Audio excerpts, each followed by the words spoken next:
Meeting in the middle of the desert always made me nervous. It's a scary place. I knew about the holes in the desert, of course, and everywhere I looked, there could have been a hole. Normally, my prospects of coming back alive from a meeting with Nicky were 99 out of 100.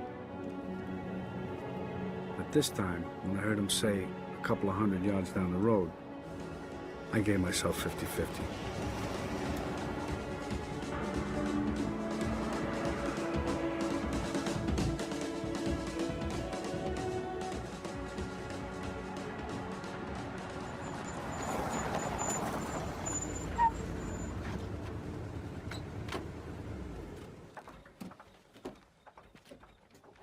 Where the fuck you get off talking to people about me behind my back going over my head?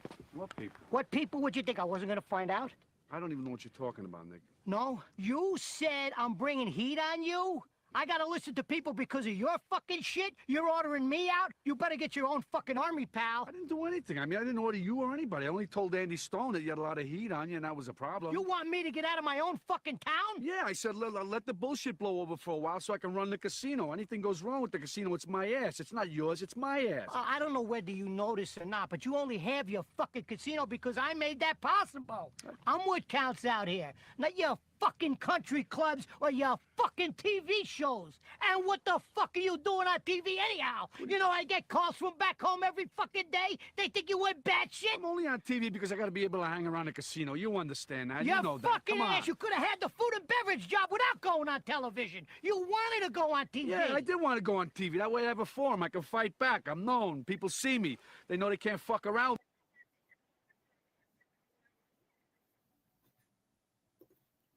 I got too many tabs open up. Hold on 1 second here.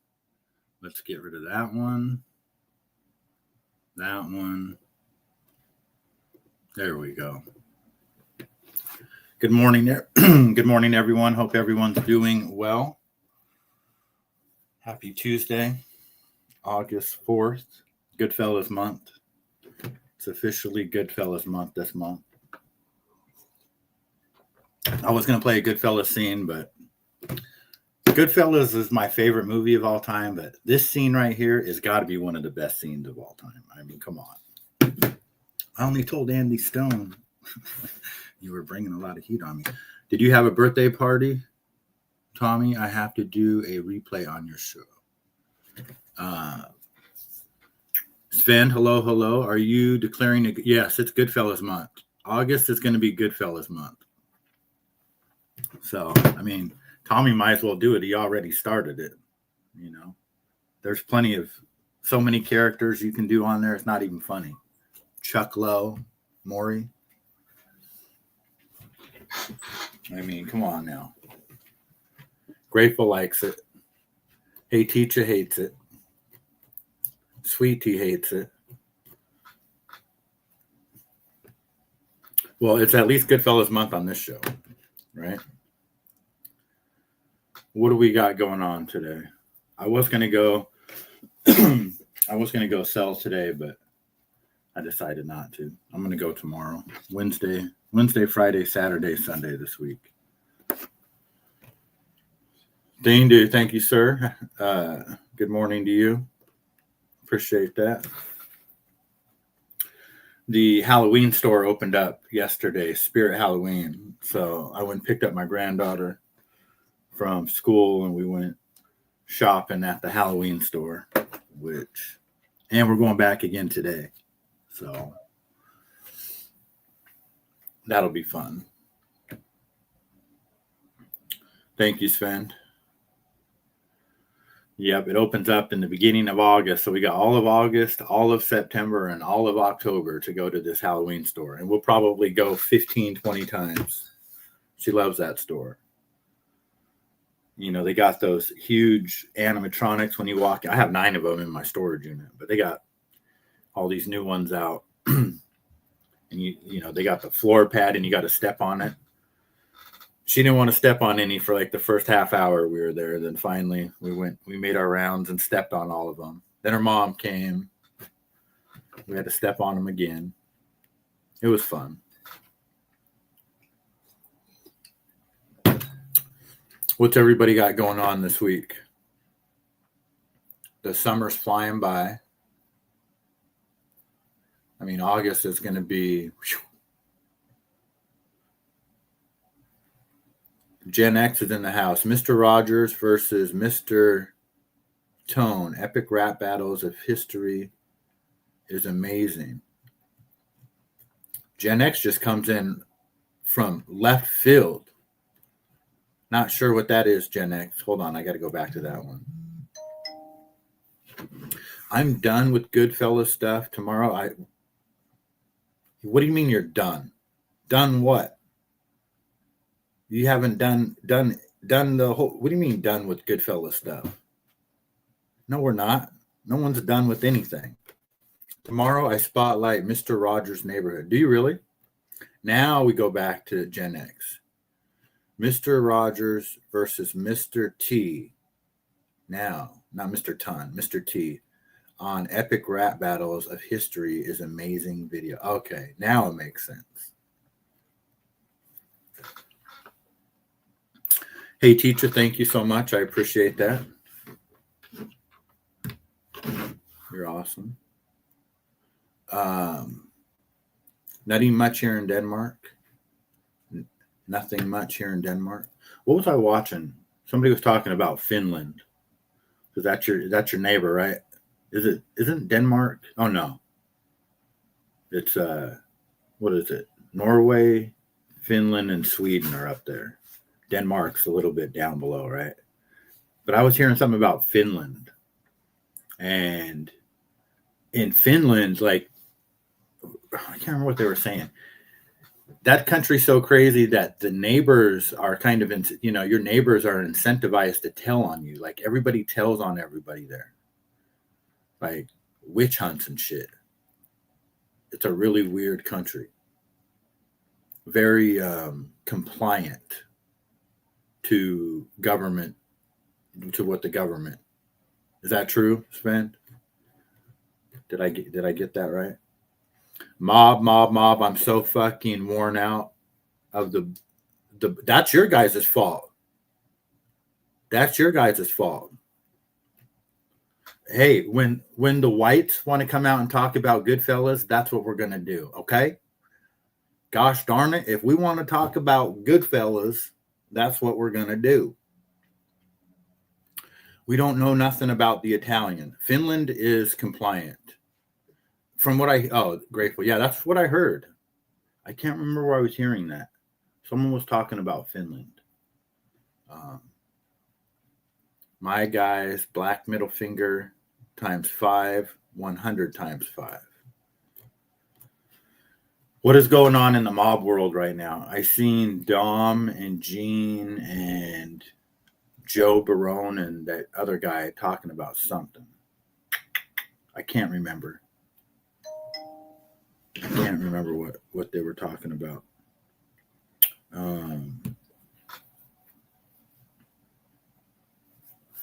Yeah, I don't know. Nothing's interesting in the mob world, right? I mean, they try to stir things up with Junior, the Junior Gotti guy. They were giving James Proctor a hard time for a minute. There's just nothing there. I mean, I think there's opportunity for those guys to do something, but nothing's easy on YouTube. You got to put the work in. I seen Gene was on Vlad the other day. Finland, the happiest country in the world, even though it's a tiny bit warmer. Are they known as the happiest country in the world? That's interesting. I can't remember where I heard all that from.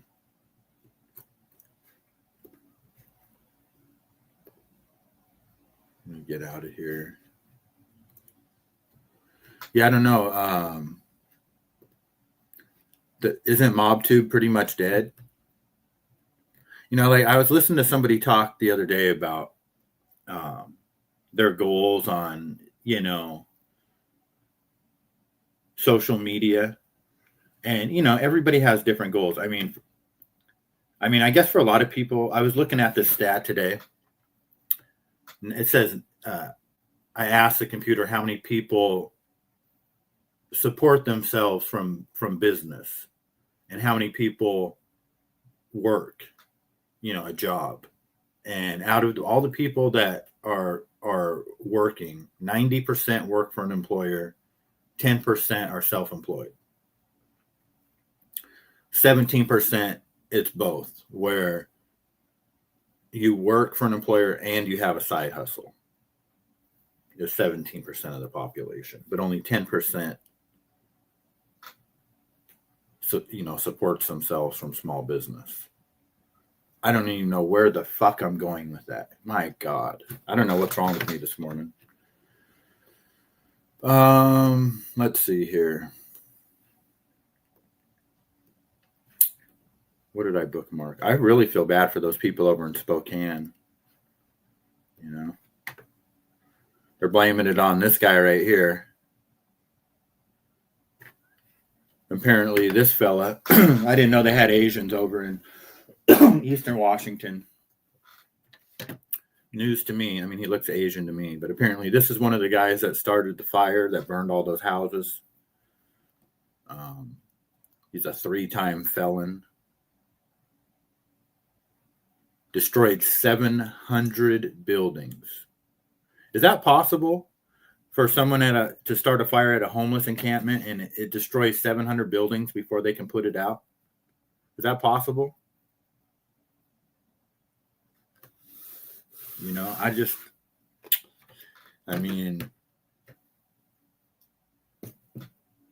What happened in Maui? What happened in the Palisades? What happened in Patagonia?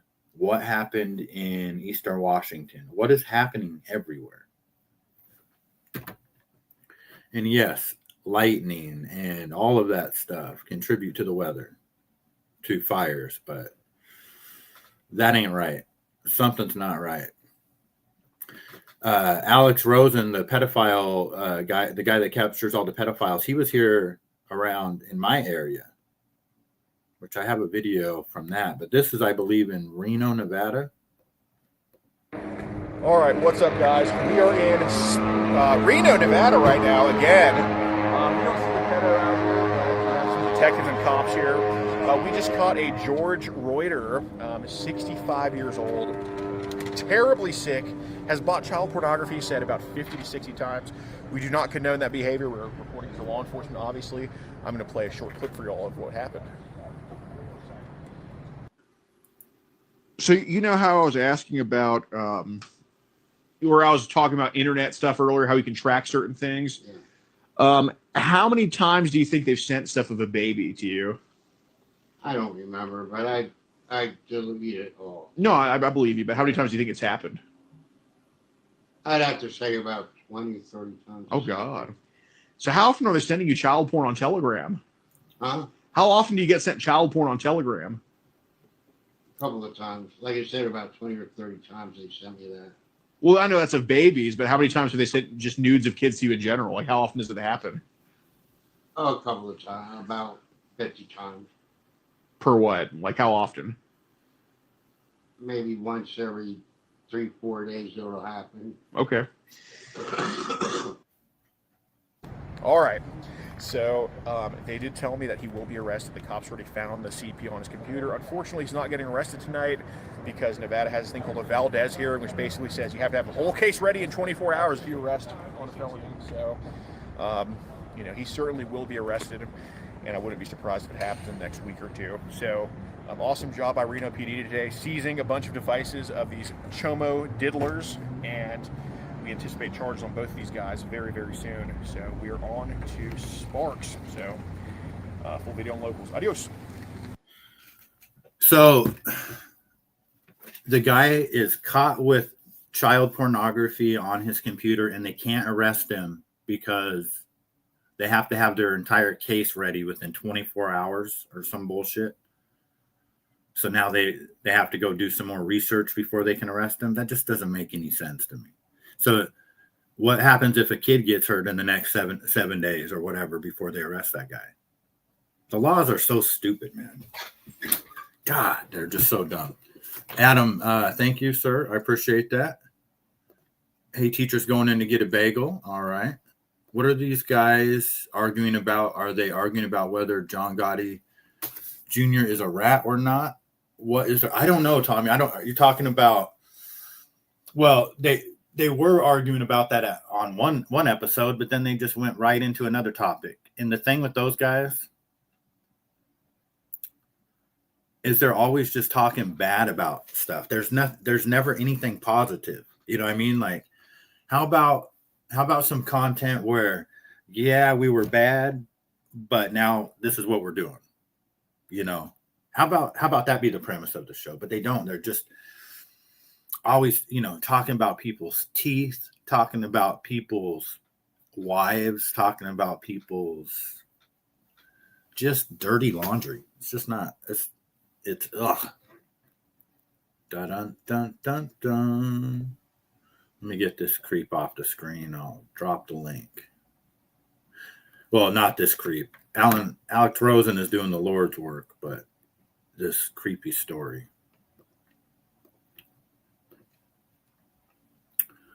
Let's get, how do I make me smaller? I want to show my thumbnail. Huh.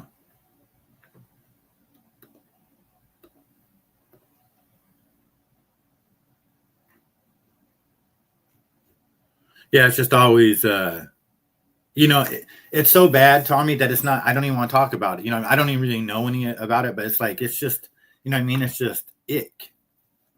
I don't even know how to put it. You know, maybe there's some good stories in there sometimes, but it would be one thing if it was entertaining, you know?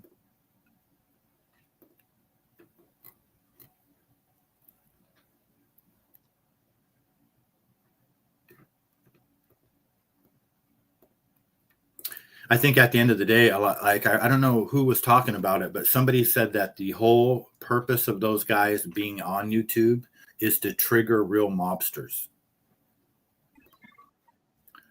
What's up, Dean Do? Yo, Good morning.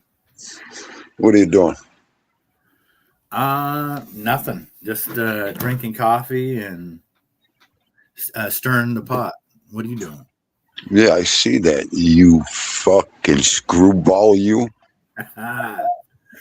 Listen, I'm going to say you got to get out of that algorithm of that mob. And oh my God, it's so worn down and out and over. Oh, yeah. I'm trying to stay clear of that so much. It's, I don't know. And yeah, happy birthday.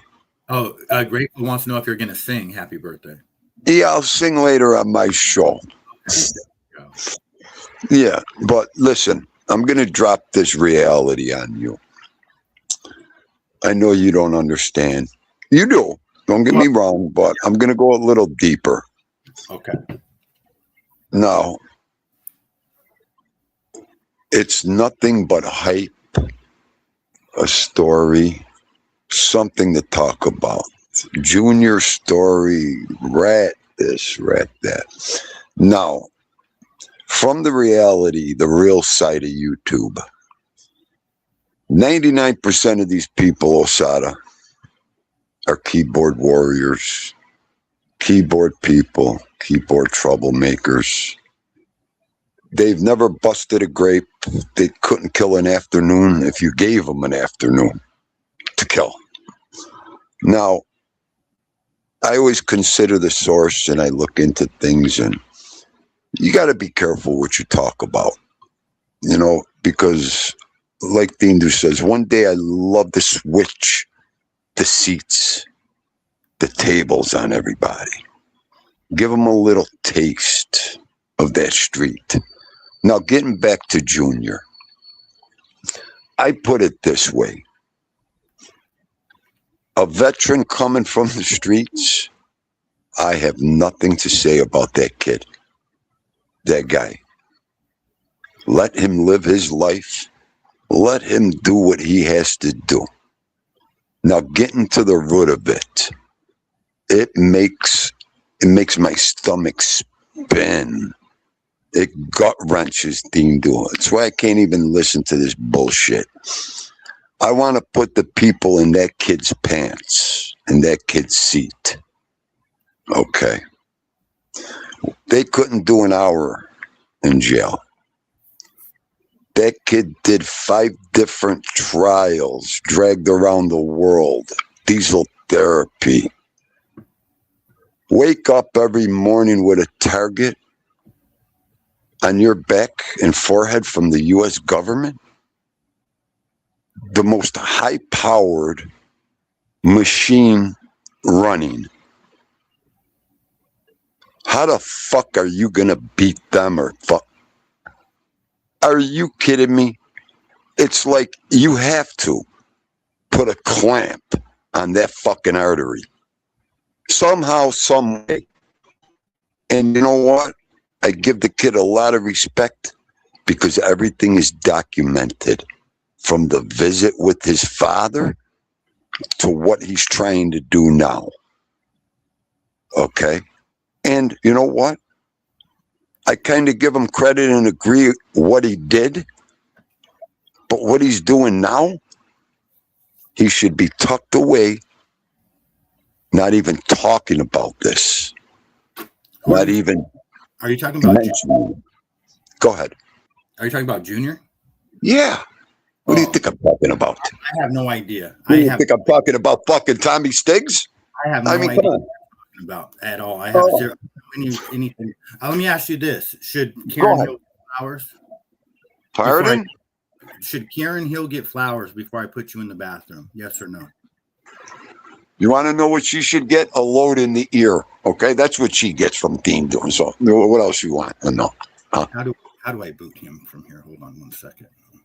No, I'm joking. You really? I know everybody doesn't want to give her flowers. I say give her flowers because what was she supposed to do? Well, you know what? It is what it is. Okay, what'd you want her to do, Karen Hill? Oh my God! See what I mean? Karen Hill. We're talking about Karen Hill. Oh,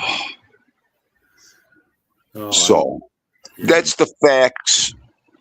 What I think about Junior and everything around it. So I understand. It's like, I don't listen to those guys. I just talk about it just to give you guys shit a little bit. No, I know. I just want to clear up the air around. I mean, what other show do I go on?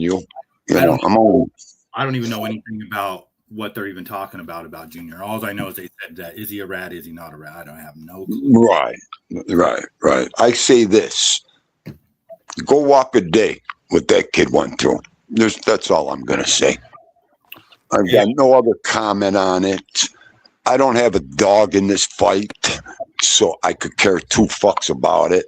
So, but it's everything you hear around you. That's all they're talking about. Nonsense. They're just putting everybody down. ALV, good morning. Hey guys, I got to go grab some coffee real quick. Good morning. Hey, he's on the panel. I didn't even see him. ALV. I just snuck in. What's happening? Nothing. I just wanted to add my 2 cents to Screwball Show this morning. Oh, well, I just came up here to sing him happy birthday. That's why I came on here. Oh, okay. I seen you say something. You can't get away from the mob talk lately. Oh, That's I'm pleased with the mob talk. I mean, you of all guys should know. All these people that are talking about the mob have no clue what they're talking about. So they should just stop. Stop. I'm going to get back to somebody had said it. They have no clue about our history. They want to read. They want to think they know. Some of these guys got no business even being up here talking. They're a disgrace. I agree. And then this is not a mob show, is all that show talks about. This is not a mob show. Mob show. That's all they talk about. That's all they talk about. Are we talking about Tommy Stiggs, or are we talking about? That's who I'm talking about. Yes. Oh, no comment. Osada, I came here to sing you happy birthday. You ready? Sure. Happy birthday to you. To Happy you. birthday to you. To you. Happy birthday, dear Strawberry Queen. Strawberry Happy Queen. birthday to you. To you. Thank you. I appreciate that. I'll take that as a compliment. It is a compliment. Thank you. I only wanted to do backup on there. What do you got Yeah. going on today, LV? Nothing usual. Nothing really. Nothing really. So you're getting your panties in all a bunch over Karen Hill on Stiggs' show. Yeah, now she gets flowers because what was she supposed to do? You know, from the moment Yeah. that he gave her that gun, it's like she was trapped. Ah, Okay. And Whatever. She, as a wife, and she's involved in all that. I mean, you can't really blame her. Like, they probably would have killed her if she would have tried to get out of it. You know what I mean? It's like there's no way out of it safely at a certain point. You know, that's just my take on it. Well, once you get in it, yes, that's true. But you didn't have to get in it. That's what I say. Yeah, it was a great movie. it was a good movie. What are you gonna do? Yeah, What's- you guys want What's to watch? Gen X saying? Well, that filter is amazing. Yeah, Yeah, what Wendy. filter? What is he What are they talking talking about? He's talking about Grateful's picture. He was complimenting her. Oh, grateful. Oh, okay. Hmm.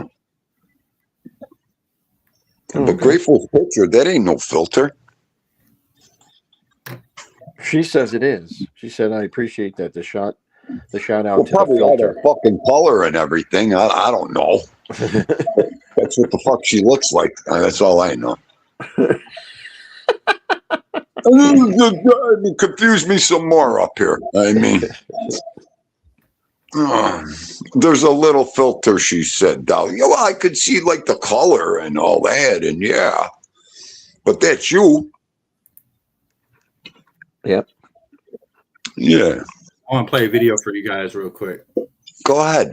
I thought this was AI, but not. This is in South Africa at Kruger Park, and this park is famous for all kinds of like wildlife.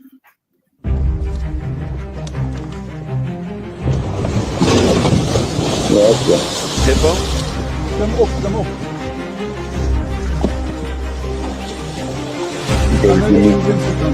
Better give me a machine gun. And that was the end of the video. I agree. I think that's real. Hippos are very aggressive. Yeah, no, there's Yeah. been other videos like that, but not Oh, flipped his. fuck yeah. Can you believe that? Yeah, that's crazy. I'll play without the sound one more time. Yo, dude, the hippo could knock over a wall. They flip animals. Hippos don't fuck around. Yeah, they actually kill. Did you ever see them buck a lion or a tiger or what? They send them things flying. Gen X says it's AI. I mean, it is possible that it's AI, but I don't think that it is. It says South Africa's Kruger Park. I mean, I don't think it's Yeah. that far fetched. Like, what's so far fetched about it? You know what I mean? Yeah. I've I seen agree. that happen before. I've seen them I go see. after, you know, Yeah. they kill. I saw a video with a hippo killing a deer just for being in its water. It was like an antelope or a deer or something that was running away from the hyenas, and then the hippo comes along and kills it just because it was in the water. Yeah. Well, you know Aggressive what? animals. Aggressive. This AI is destroying everything. Are you kidding me? Yeah. No, It's- it it's like- it requires us to do some research, but it did. It says in February of 2026 in South Africa, a protected mother hippo capsized a conservationist boat.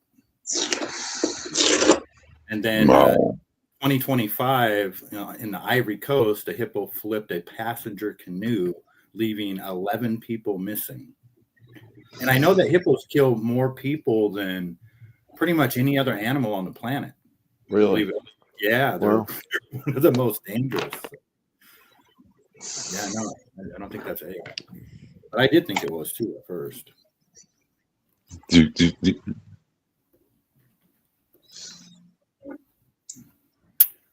Let's see here. Joey Dell's in the house. Sweetie says, happy birthday. Your channel performance looks great. Your personal age metrics just hit a lifetime high. Your personal age metrics just hit. Oh, Sweetie's using ChatGPT. She sent me a message this morning that said, "You're not getting old. You're golden brown and fully baked." Let me ask you guys a question real fast. What is ChatGPT that you are talking about? What is it? Yeah. Okay, well, let's go to it. I'll show you real quick. It's an Okay. AI tool. It's an AI tool. Oh, is that Yeah. what they're all? Oh my God! Yeah, we'll show you real quick. Let's see here. Just can't take it. Just can't take You it. could ask it questions. It talks to you if you want it to. You know, like you could set it to tell you the answer verbally, or it'll write out the answer for you. That's why. That's why these losers don't leave their house and their room, and they're talking to ChatGPT. Huh? Hilarious. I guess if they have no humans or friends around them, it's the best next thing. Yeah. I Some of them guess so. fall in love with him, fight with Yeah. him. Dress you up. Right? ALV, dress Yes. you up, tell you what to do. So I asked ChatGPT, I said, make a YouTube thumbnail for a show called Thindu and Vito the Pitbull. And then I put the host is bald. So we'll see what Thanks. And that's easy. It's going to just look on YouTube. It's going to see it already exists, and it's going to copy it. Watch. There you go. Oh my God. Why the fuck do I got a goatee? Yeah, that's it. It actually didn't do that though. It didn't look on YouTube because look, why would it have a goatee there? But I you know, know. if you did it, you could take your picture and Yeah. you know, and you could put Vito in there or whatever, and and it's just that simple, you know. Right. Vito's white. He's not brown. Right. Or you could just, you know, it could do anything from it can do calculus, it can Yeah. Okay. plan out a vacation trip for you, you know, like calculate the gas miles and you know all that kind of It stuff. is amazing. It is honestly, it is amazing how quickly it does things. I don't know how I don't get it how we could do that. We could create something that does something so quickly. Well, great. You guys, you know what? You guys in the world got ChatGPT, and I got a wife. That's all I need. ALB. I got my wife. There's my AI right there, ALB. There you go. Yeah, Yeah. you know, it's in its baby stages because Okay. is kind of like maybe a cell phone that was you had to carry around a briefcase back in the 70s or early 80s. You know, eventually it's going to be those robots and stuff that carry around all that information inside of them, and they're going to be able to do you know, one humanoid is going to. I played some videos of those guys yesterday, and I think they are like AI videos, but it shows what they can do. Right. As soon as I retire, I've always said this, and I was going to do with my Gumbadi co-train. He was supposed to be my teacher. But as soon as I'm going to get you, Gen X, and Grateful, and Stony Tony on the panel when I walk into the dispensary for the first time. I'm going to have them four directing me and telling me what to do once I get in there. Okay.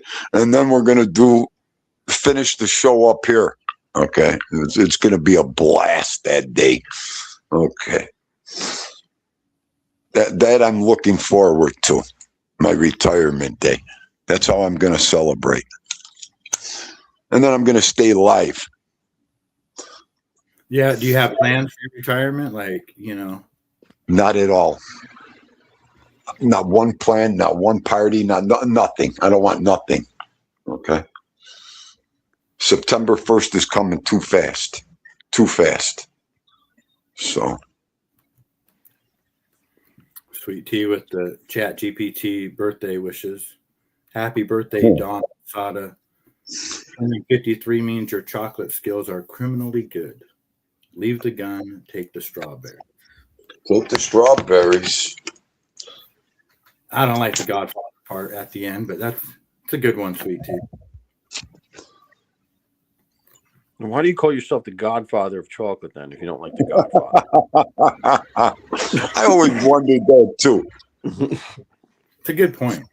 Somebody gave you the name, you know? Could I say one word? Screw ball.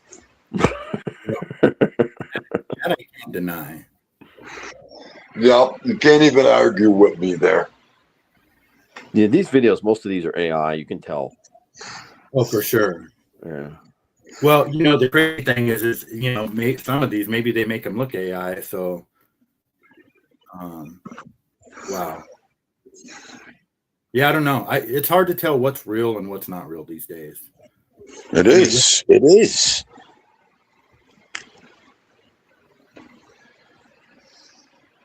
But this is Morgan Stanley saying that by 2035 there will be 13 million humanoids, and they're going to have 150,000 of them they're buying and having shipped within like 3 years by 2030.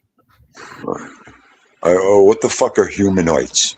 I mean, hey, what the?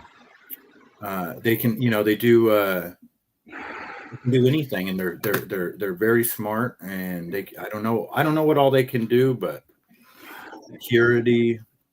Like, what do we really need this insanity? Like, what is wrong with people? Why are we doing this? ALV help. I think that this is why there's a need for the data centers and all of those towers. I don't think that all of those towers that are popping up every few blocks have to do with cell phones. I think it has to do with controlling these robots. Well, I don't know.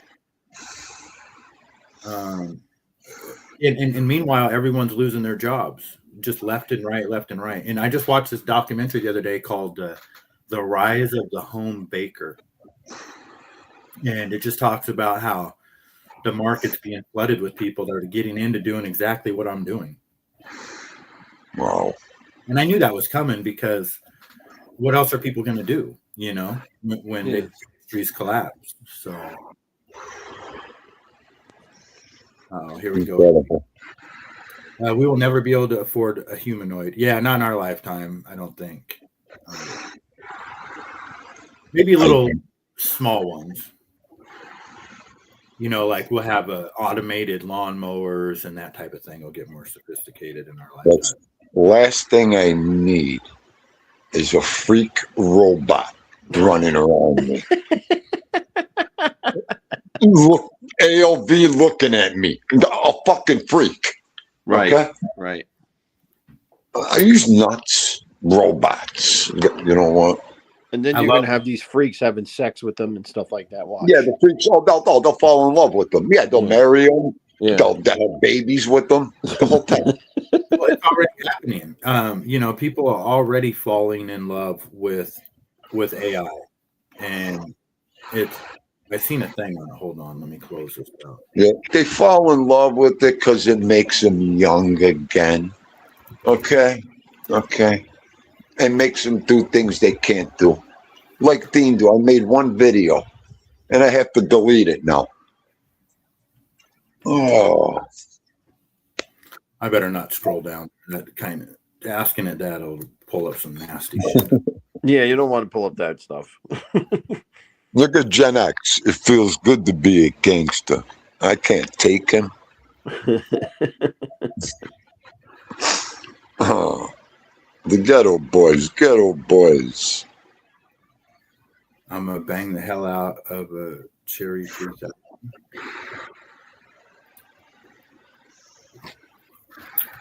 Yeah, I don't know. The world's fucked up. Who knows what's gonna happen? I hate to Yeah, I think you hit the nail on the head there. 3 months ago, this lady couldn't run around our block. You're right there, buddy. This is Gen X is nuts. Look at him. I'm bang the hell out of a Cherry 3000. He's on a roll right now, Gen Yeah. X. He's on a roll.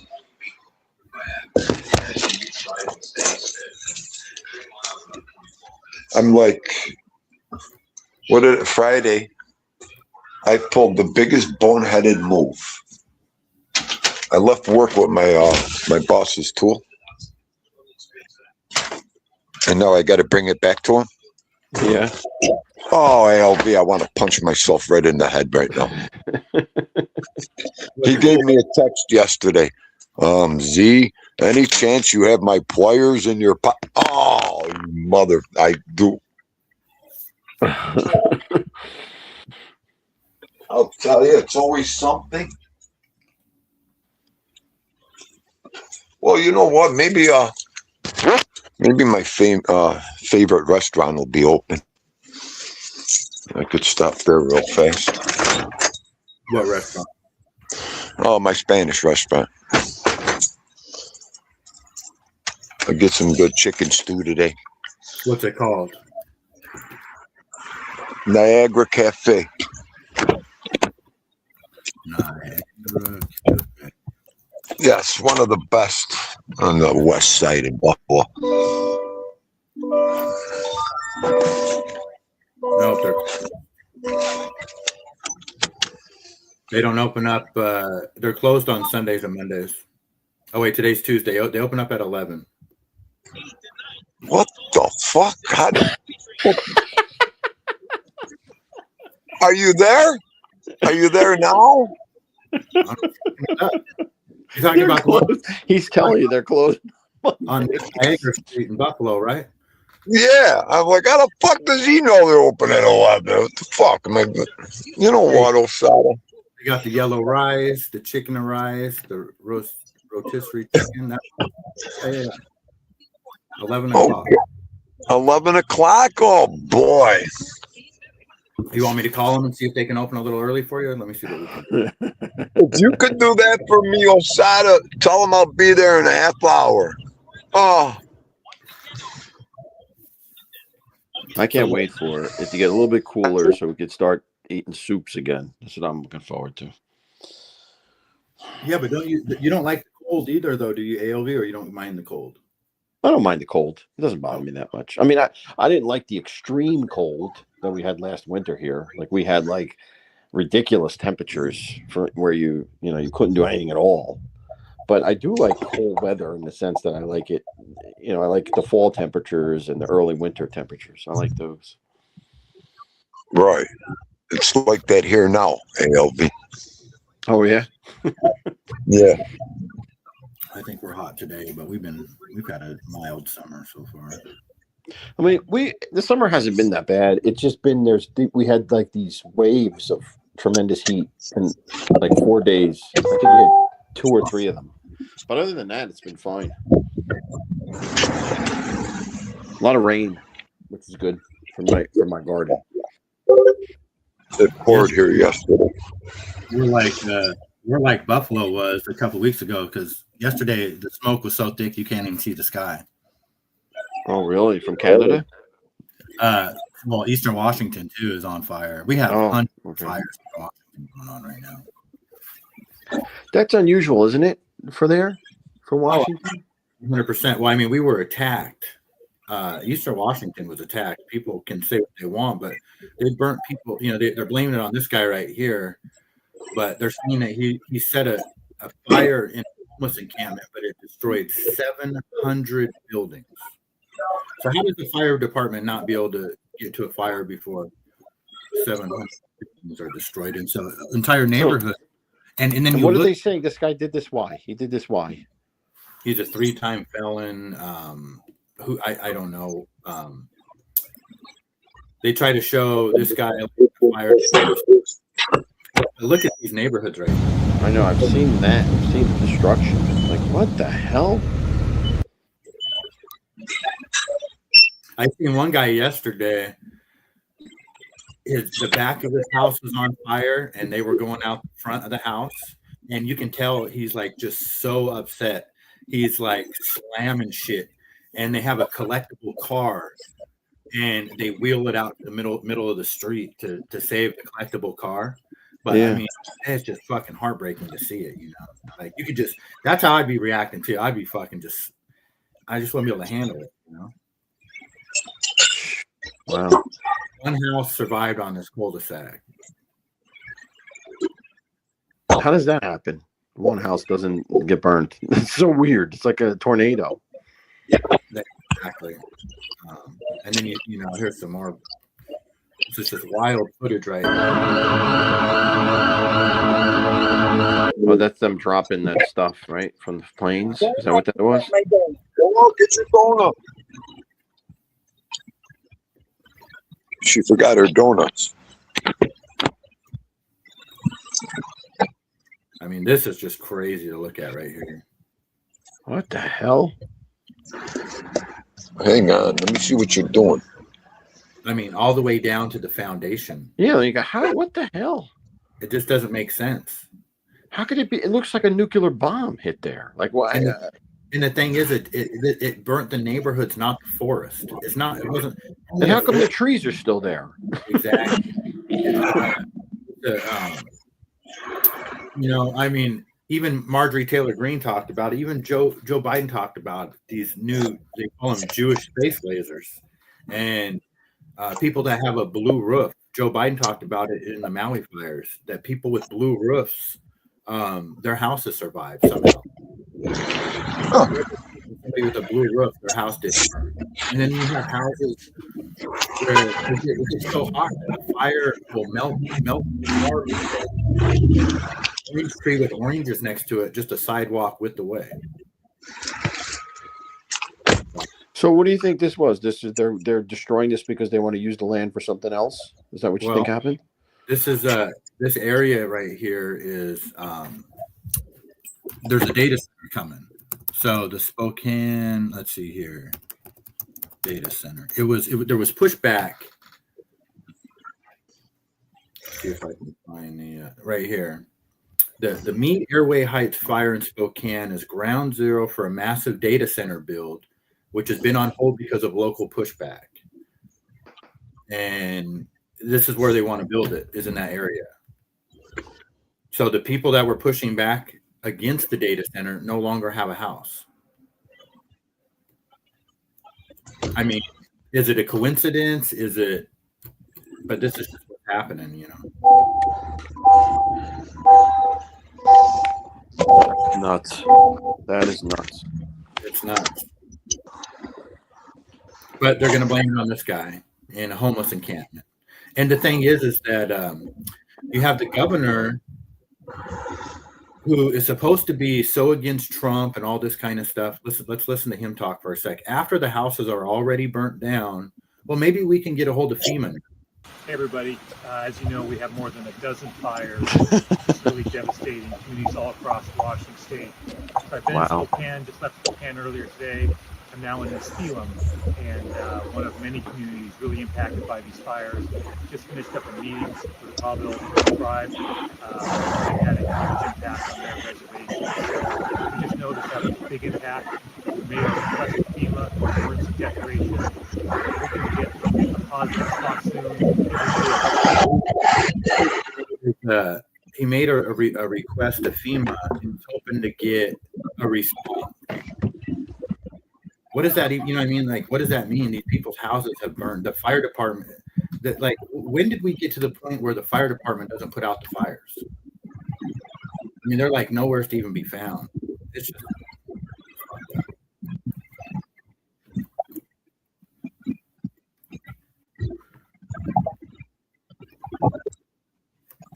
No such thing as coincidence, as Grateful says. Criminal. Yeah. Aaron Ferranici is alleged arsonist in Spokane, Grateful says. Looks like an apocalypse. It does. Yeah. Rough. You guys still there? Yep. What are you doing, Tindu? Driving, listening to you. Okay. Yeah, I mean, that would be a rough one. You know, it's like these people lived in these houses for generations, and now they're being told it's perfectly normal. These things happen. You know, don't be so blame it on us. You know, There's a stream. There's a stream, Osada. I don't know where it's from. It always comes up in my feed.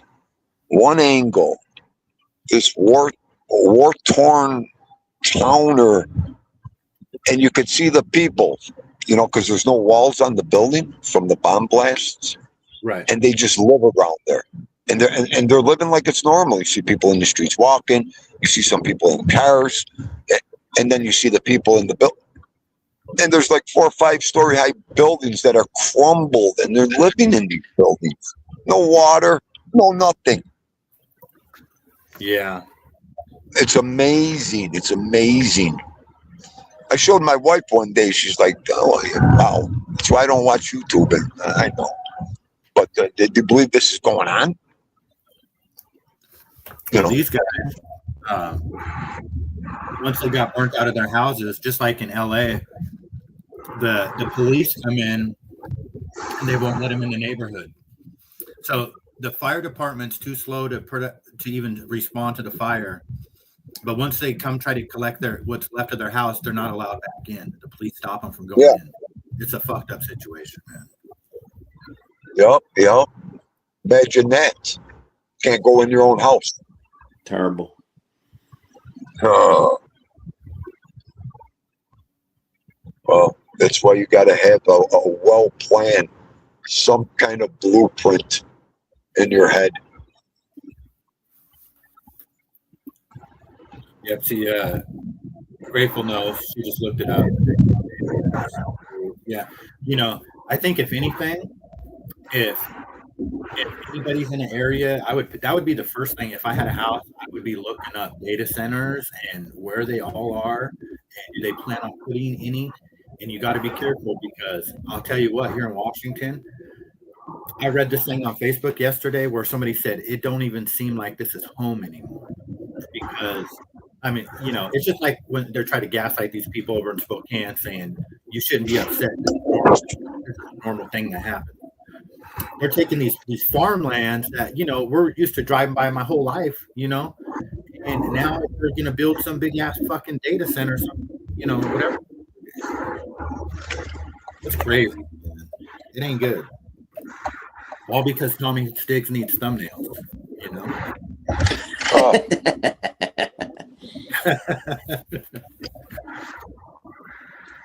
That's wild. It's sad. I'm just glad I rent right now. You know, I could not afford. I could imagine if I had everything invested into a house, and you know what I mean. Finally, just have to pull the trigger, and then that happens. Like,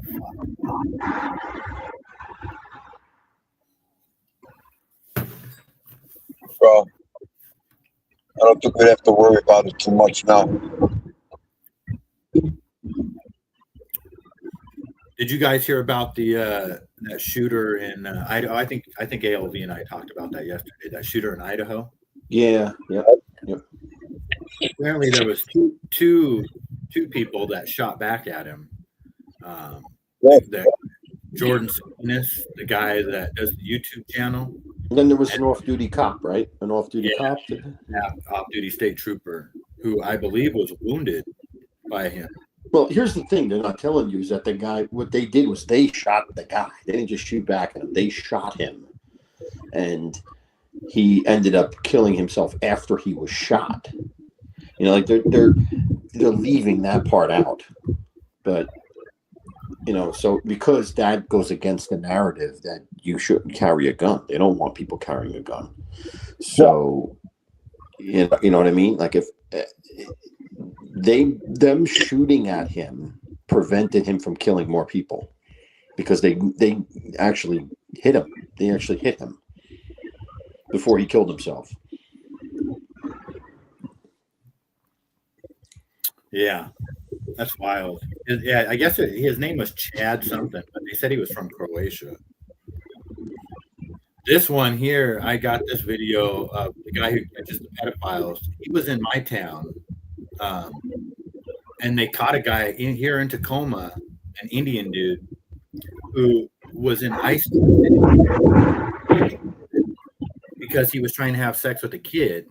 Well, now Alex comes back to my state and finds the dude working in another gas station. The same dude who was supposed to get deported for being a pedophile.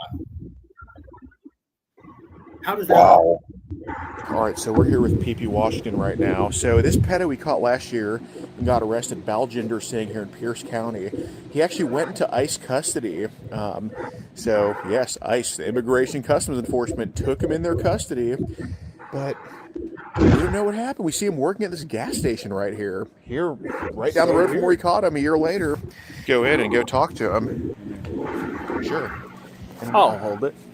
And why is ICE taking people into custody and cutting them loose? We've heard of this happening a lot of times. There's another person they release on the street.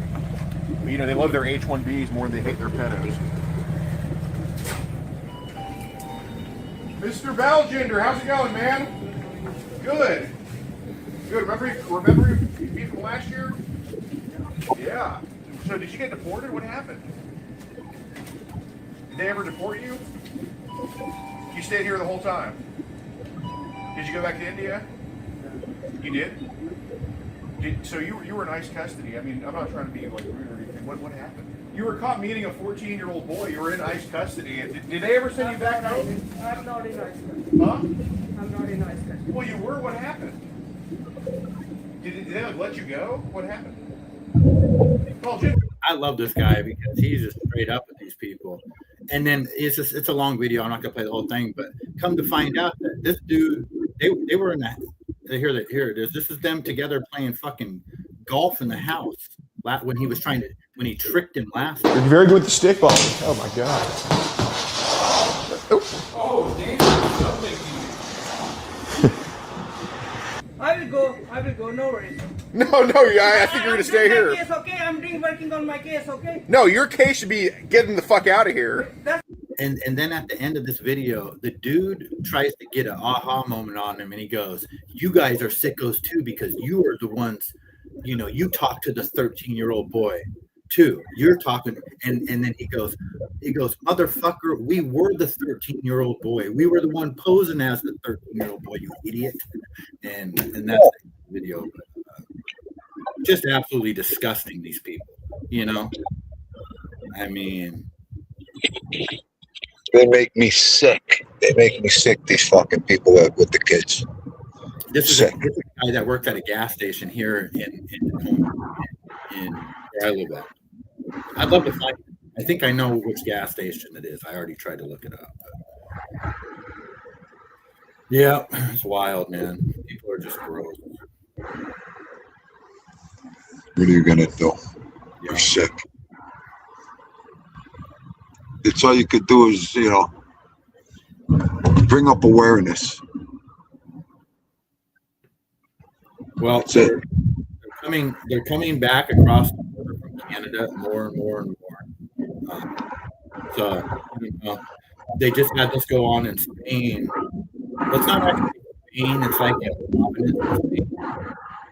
how do you say that? Ceuta, Seuta.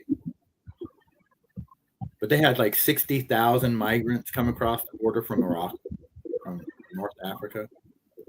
Here in Spain, they received over 60,000. And of course, we have Nick Shirley, the great almighty Nick Shirley out there exposing it. 1,000 migrants who came across from the Moroccan border into the country of Spain. This is mainland Spain right behind me. However, right now I'm heading over to Ceuta, which is actually a town in Spain. However, it is on the African continent. There's a few towns that are part of Spain that are on the African continent, and Ceuta is one of them. Literally over 60,000 migrants came across their border. And a lot of people are wondering what actually happened. So therefore, we're heading there right now to see it for ourselves. These migrants quite literally came over by the truckloads into Spain, and people are wondering if it's a coordinated attack or if it was just a... But it's not really Spain. It's still Africa. What do you think? It's a lot of people. Hey, teacher says, don't get me started about this. Oh, we're talking about the. Yes. You can't trust. You can't trust anyone. That's for sure. You can't trust doctors, dentists, school teachers, and I'm not saying you guys, but you know what I'm saying. School teachers, pastors, counselors. You can't trust anybody with your kids. Nobody. And I mean, I'm pretty worried about that, like I do with the grandkids.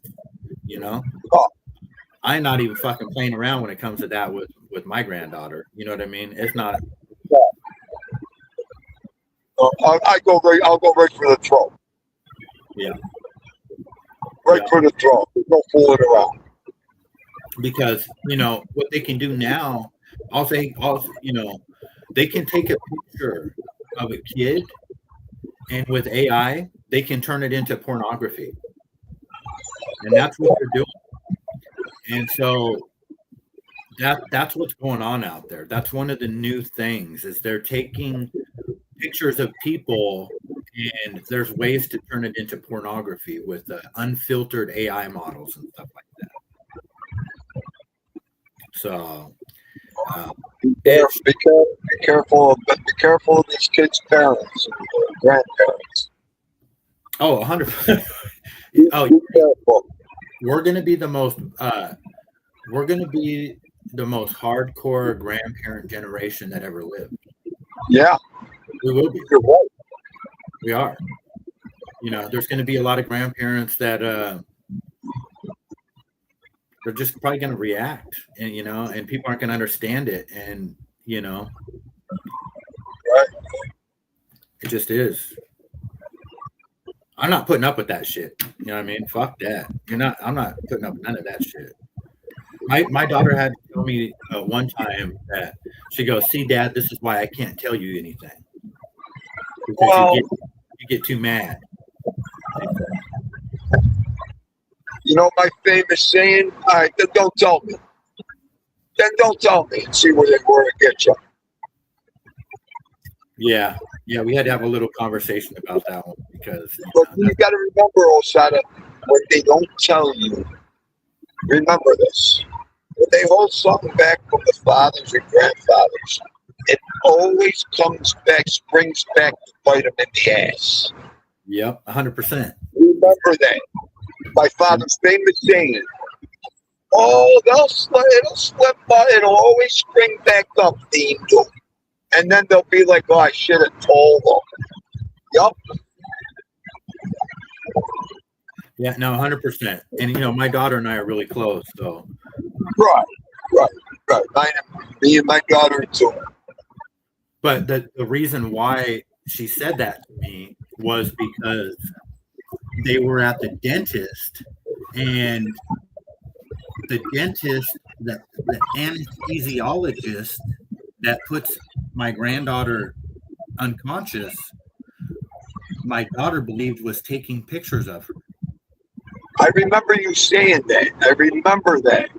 So I was about ready to kill that guy. But I just already chalked it up that's what I was going to do. I was going to just hit him over the head with a baseball bat. Well, you got to remember too. You can't always snap at that reaction. You got to make sure. No, exactly. And I thought about it. No, 100%. Because here's the unfortunate part. And for now on, I'm just going to go with them. But never back to that place again. But here's what we realized, because my daughter contacted a lawyer, she talked to the police, all this kind of stuff. They are not going to do nothing. And if I did react, I will definitely be going to jail. Oh, you're going to jail? Yeah. 100%. So, it's got to be worth it. You know what I'm saying? And then remember, then you'll be sitting there going, "Why the fuck did I react so fast? What an asshole!" Exactly. So I do have to kind of listen to my daughter in that sense. I trust her, but man, I said, that's my wife. Yes, my wife is my, that is my. My brick wall. She puts that brick wall in front of Dean. She could stop that fucking machine immediately. Yeah, it's just it really is. It's scary because when we live in these states that you and me do, and these laws are the way they are, it really makes it to where those people know they can just do whatever they want and pretty much get away with it because they don't have no consequences. Right. They're protected. You know, it's just the only thing we can do is just, you know, I don't know about you, but like with school, you know, like my daughter's in daycare or my granddaughter's in daycare. My daughter used to work there. She knows all the people at the daycare, so she's comfortable with that. But man, when it comes to public school, I don't think that she's going to public school. I think she might be homeschooled. I know. I'm thinking the same thing. Homeschool. I think that's the way to go. It's the only way to go as far as I'm concerned. But I mean, everybody each to each their own. But I'm just saying, for me personally, for my granddaughter, I'd rather see her homeschooled. I think. What a break I just caught. I got the phone straight up to my face and my mouth, and the cop drove by me looking right at me. I tell you, lucky I'm in the city right now. I'm in the heart of the city. They like to pull you over for that over there, huh? Oh, if you're not in the city where I live, you're done. They see a phone, you're done. Wow. Well, see, what just saved me too is I'm at the park. So I'm actually so close to the construction zone with walkie-talkies and everything. They're not, I look like I'm working right now too, so they're not going to really bust an old guy's balls right now. Right.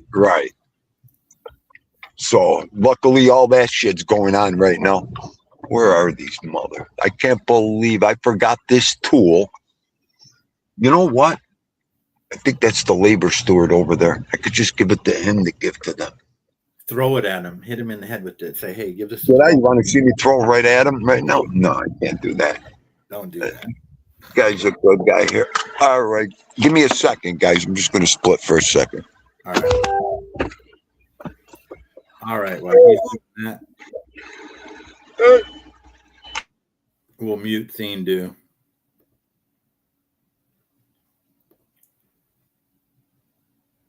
And we'll watch a video. I don't think Thien Do's going to know he's muted.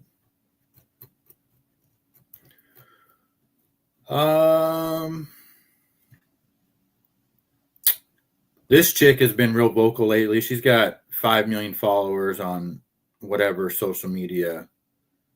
Francesca Hong, libs of TikTok.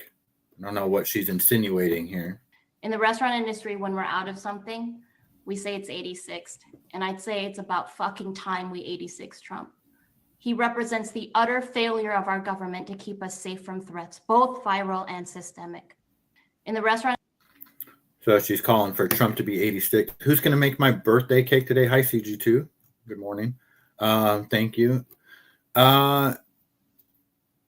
We'll probably have a birthday cake this weekend. Because my daughter works Monday through Friday. So we'll probably do a little birthday party this weekend.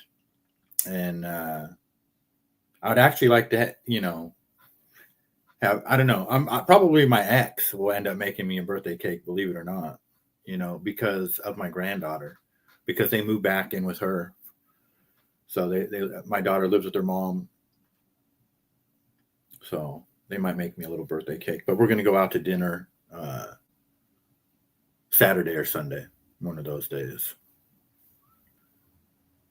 Did I see the Lego video on Candace?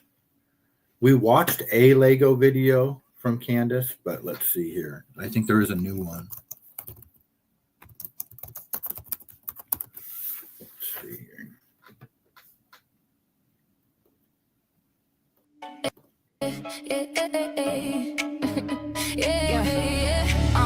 I walked through the front door believing the mission. Thought we were chasing truth instead of permission. Every camera angle, every headline planned, every talking point already written by hand. I learned that the microphone comes with the leash. Smile for the donors, keep the message brief. Ask the wrong question, suddenly it's not today. Funny how conviction gets edited away. You wanted loyalty without examination. I wanted principles above organization. If truth has a price, I already paid it. I'd rather lose the room than counterfeit and fake it. I am battle gun ready for BB. And all you silly boys who took over TP had to get pregnant just to drop this sick beat. Cause the facts will drop down on you 6 feet deep. I am battle gun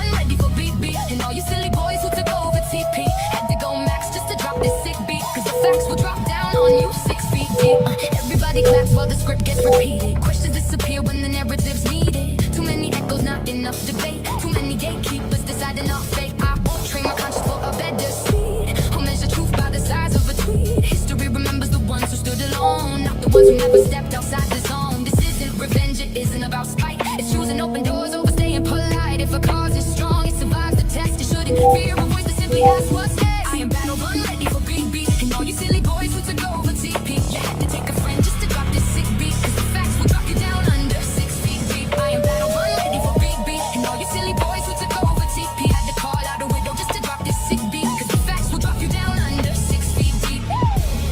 There is a Yep. Let me unmute Thindu. Thindu, are you there? Yeah, I'm still here. Sorry, I had to mute. I muted you when you were talking to your people. Yeah, no problem, buddy. It's called Who's on the Roof. Was that the one, CG2?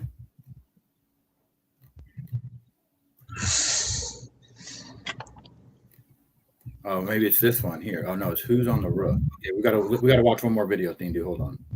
Yeah, go ahead. I love driving. One shot, one roof. Candace dropped the tape. Who the hell is that? Who's on the roof? Who's on the roof? Black mask, black gear. Who's telling the truth? Who's on the roof? Who's on the roof? No clear gun in the clip, but they say it was you. Military crawl, lateral move, then he jumps the wall. Run it back, run it back. Freeze that frame and run it back. Candace got questions, the story got cracks. Who's on the roof?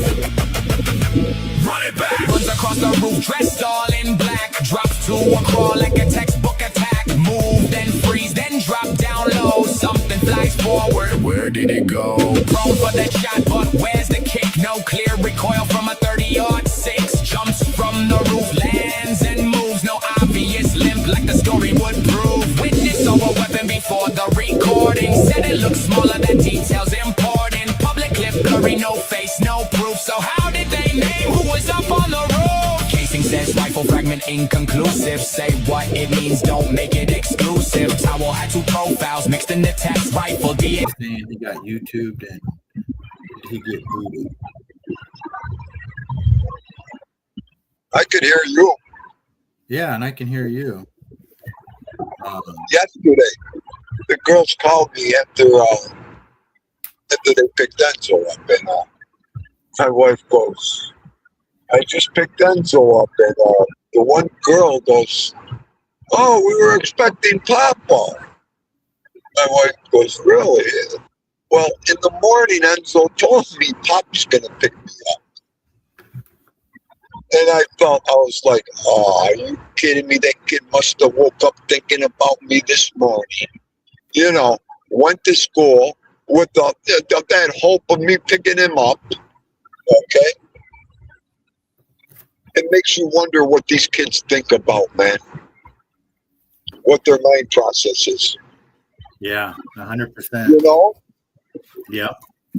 And I can remember it. I can remember it as clear as day as when I was a kid. You always hoped, you know, your father, your grandfather be coming to pick you up, or you always had that hope in you. You know, whoever it was. Yep, 100%. You know, and that's why we go out of our way. You know, you remember that, like, you know, right? I'll do anything for that little girl. You know? It's amazing. So, is T-ball still going, or is it over? It is over, but there's an extended fall league for the serious players, and yeah, we're on there already. Okay. You know, for the people that want to, you know, keep playing and all that good stuff. You know, it's not too long or anything like that. It's like a second half of baseball. I'm like, yo, do it. I'm ready. Let's do it. So I'm looking forward to that. Yeah, that should be fun. Yeah. I mean, that shit was fun the first time, so it's only going to get better. All right, well, go ahead. I'm going to cut out. Stop by later. I'll be there. Okay, well, thanks for coming up. I appreciate it. You got it, my man. Have a good day. Be safe and enjoy. All right, take care. Let's see. All right, there goes Steen Do. We got booted for a second. I don't know why we would have got booted talking about incompetent police officers, the crooked government, and the crooked law enforcement that is our country. I know when Elon Musk was with Doge, he went on Joe Rogan and said, I really have to cut back. I have to calm down on exposing the corruption because they will assassinate me. That's what he said on Joe Rogan, Elon Musk. And he wasn't lying, you know. It's like, and who is the most capable people of assassination in this country? Somebody with a gun. Law enforcement. Goodfellas month, eh? It is definitely Goodfellas month, but it's Tommy's doing Goodfellas every day this month. He is required to do Goodfellas something. So I'm going to play a video real quick, though, from Baron Coleman, since we're talking about the Charlie Kirk case. I know it doesn't interest everybody, but give me one sec here. I got to get to the coincidences.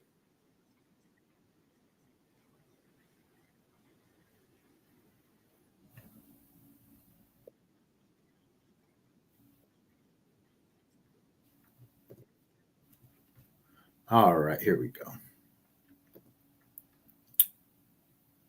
Hey, teacher says,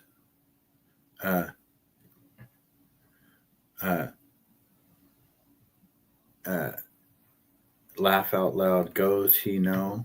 Oh, does he know? Yeah, he knows. He's going to deny it, but. So we are going to listen to all the coincidences in the Charlie Kirk case. This was something Julie and I talked about. If this was just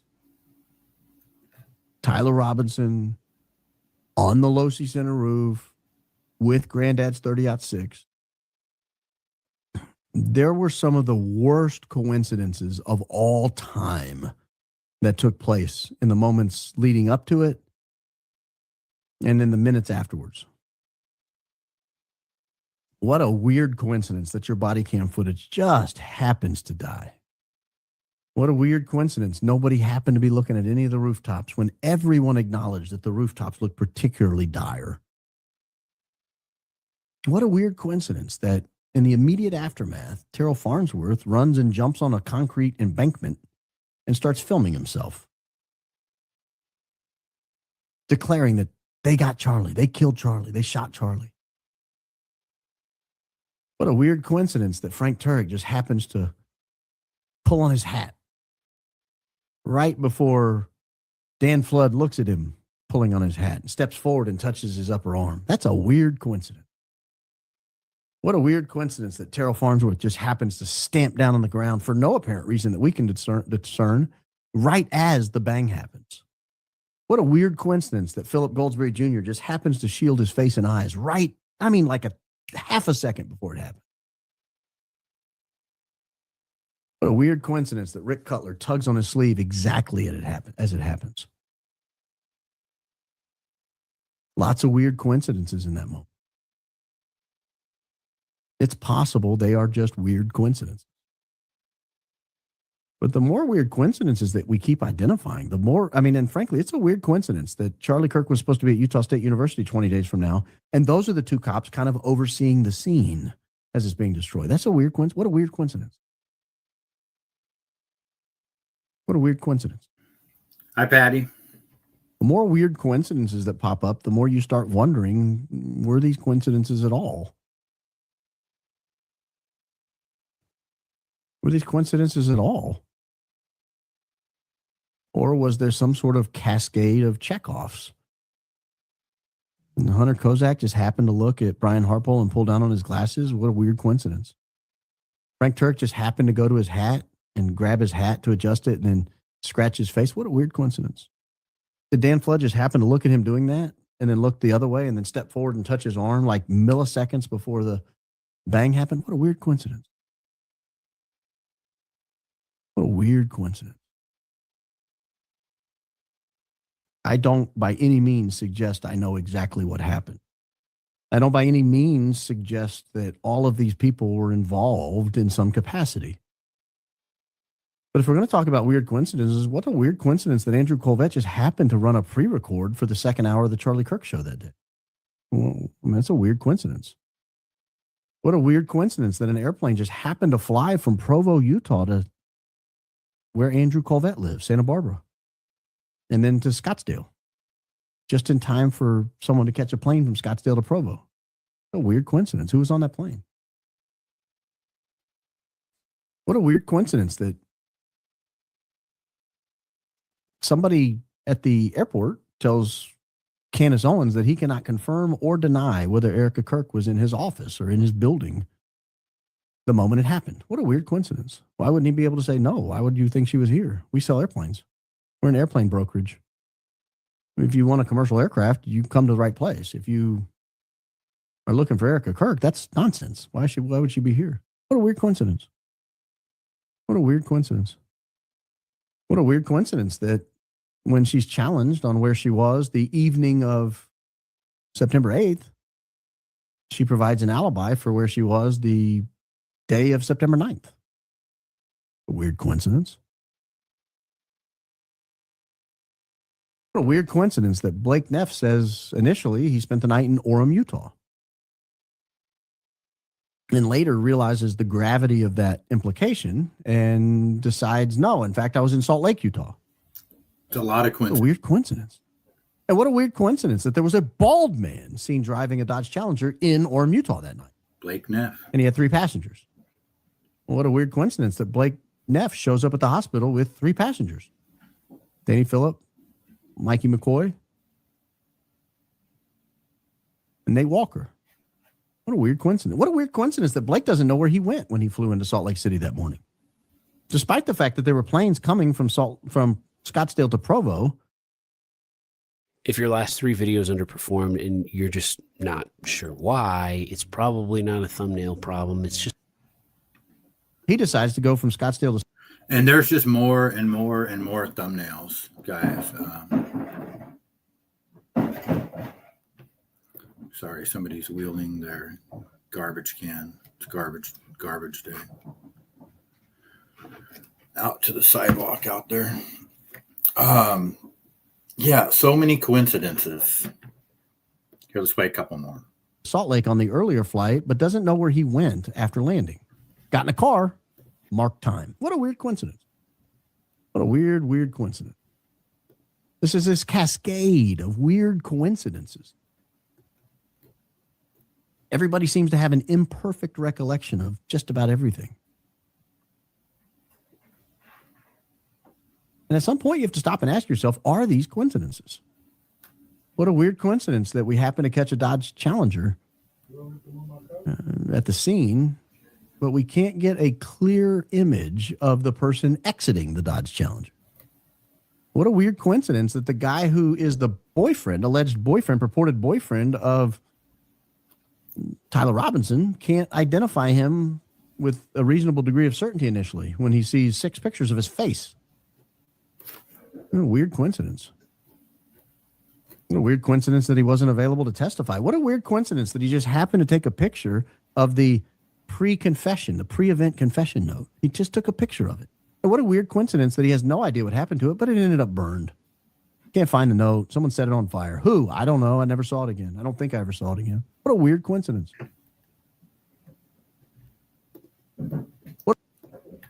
And he just goes on and on and on and on and on and on and on because it's just, at this point, it's just comical.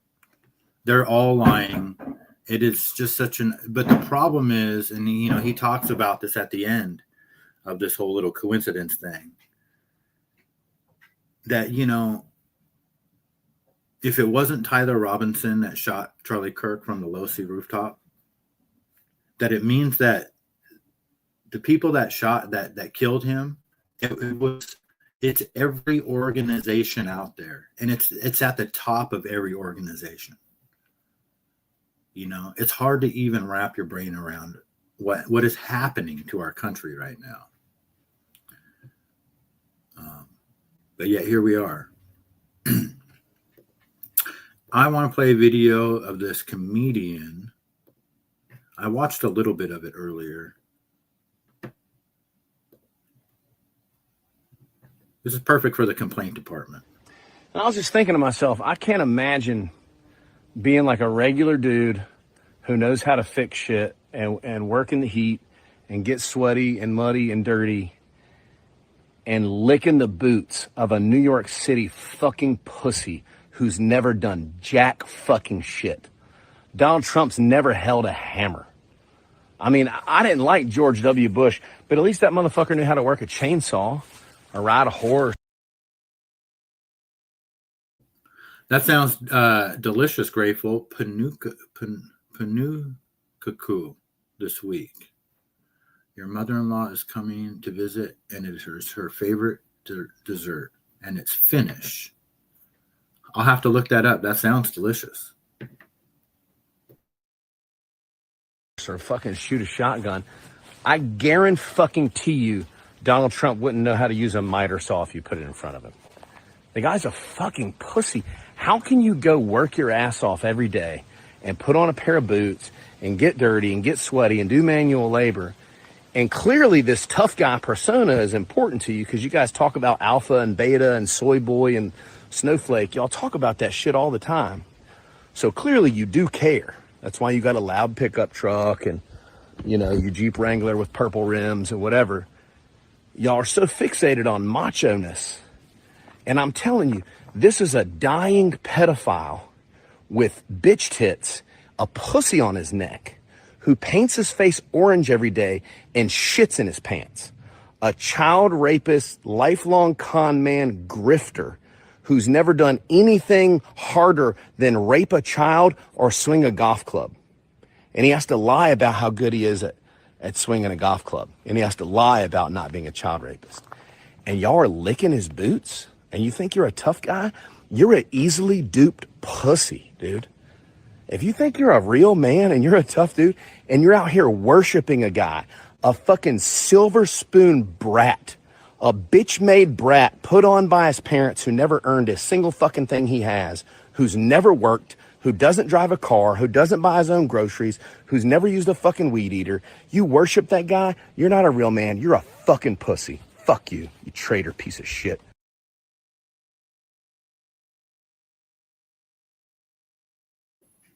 It's wild how far we've come in such a short amount of time. Because everybody has their levels of disappointment, you know. But I think a lot of people kind of are leaning in that direction that didn't used to be. I mean, you pretty much have to be just, you know, brainwashed by Fox News or evil to be a part of that program. You know what I mean? You don't necessarily have to be evil. You just have to, some people are just, you know, ignorant. The guy does have a point. Okay, let's look this up real quick. What Grateful was talking about. We'll go to YouTube real quick.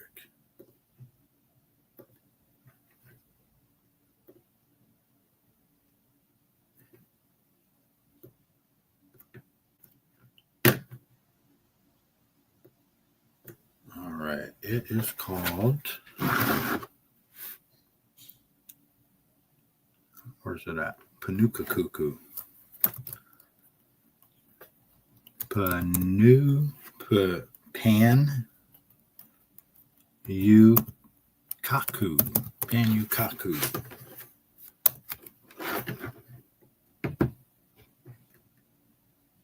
Finnish pancake. Pannukakku.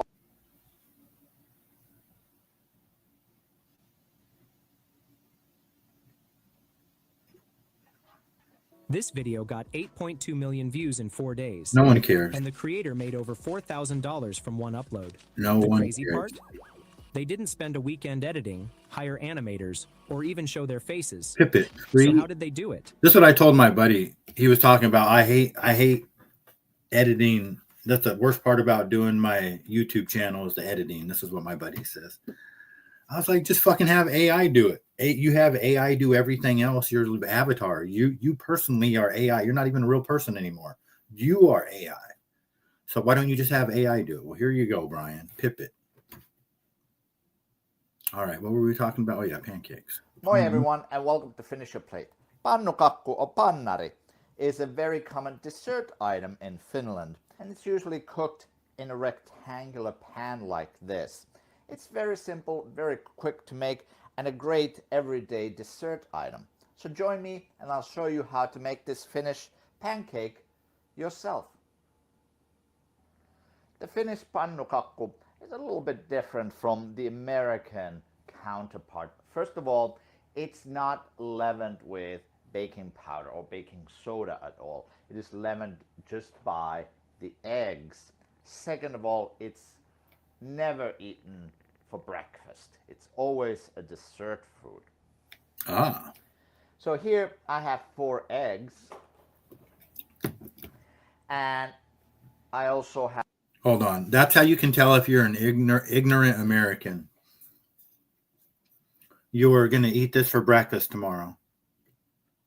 And then he just rained on your parade. That's how you know if you're a dummy. That was me. I was going to eat that for breakfast tomorrow. I have 1 liter of milk, a deciliter of melted butter, or you could use margarine too. I'm going to add 5.5 deciliters of all-purpose flour. And then I also have a tablespoon of sugar and a teaspoon of salt. Salt. So first, I will just... Well, we'll skip this ahead. needs to now rest and cool down. Unfortunately, it's going to deflate. As we can see, it's already deflating. But we're just going to let it cool down to almost room temperature before serving.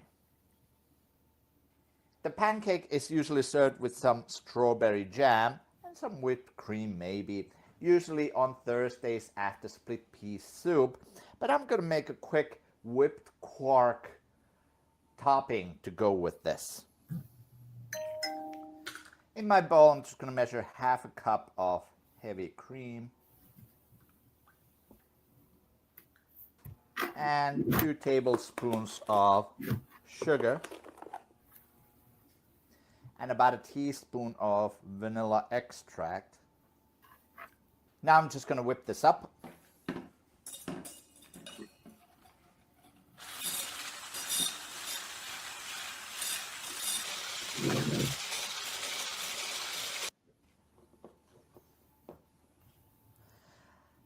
This is especially common for dessert in the army on Thursdays for lunch.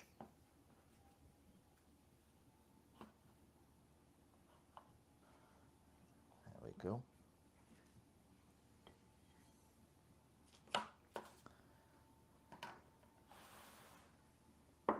And here we can see that custardy texture.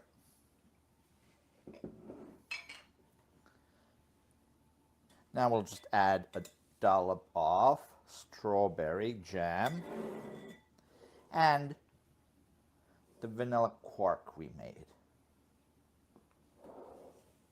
Here we go. Finnish pancake, pannukakku. Thanks for watching. I'll see you next time on Finish Your Plate. Interesting. The things we learn on YouTube. His is burnt. Well, he looked like he was kind of a weirdo.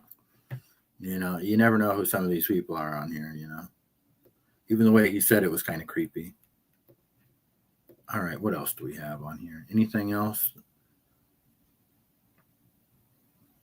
Owen Benjamin has a weird takes on stuff, but he isn't wrong about this. I mean, we know that back to the Charlie Kirk case, when Brian Harple went on Sean Ryan, Brian Harple is one of Charlie Kirk's security guards. His only job was to keep Charlie Kirk alive, which he didn't do.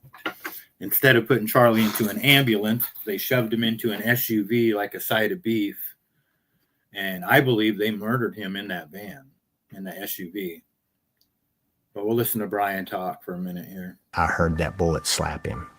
I jumped down on top of Charlie, was on him almost face to face, and when I was doing that, I went down, I could see the wound. Immediately shoved my hand into the wound to stop the bleeding. And it was still coming out enough that it squirted through my fingers and I could taste it on my lips. I remember pulling back away thinking, damn, this is bad. We're doing pressure control there and it's a carotid artery, so you can't put a tourniquet on it, obviously. In my head, I'm like, pack pressure, pray, man. We got up, I think it was like 15, 16 seconds from the time the shot happened to the time we were picking him up. Some horrible realities of it too.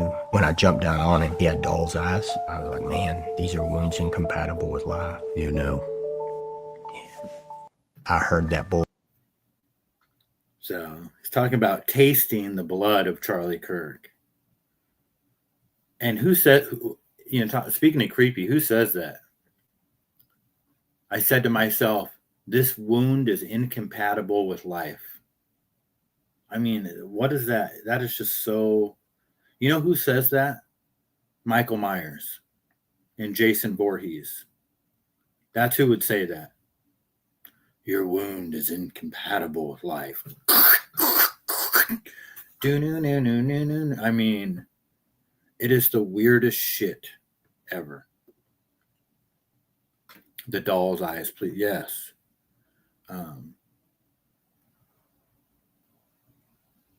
No one that actually went through that would talk that way. Exactly. And he also said, so this is what he says. He says that when they get to the emergency room, he jumps on top of Charlie and cuts his shirt off. And he says he didn't tell anybody that, but he did that because so they could prep for a defibrillator. And then he says, then he started talking to the doctors about medications. And then when he said that there was enough medical professionals in the room, he decided he would excuse himself, and then he decided to guard the door so nobody could get in. I mean, it's just all complete bullshit, this guy. Let me see if I can find that part.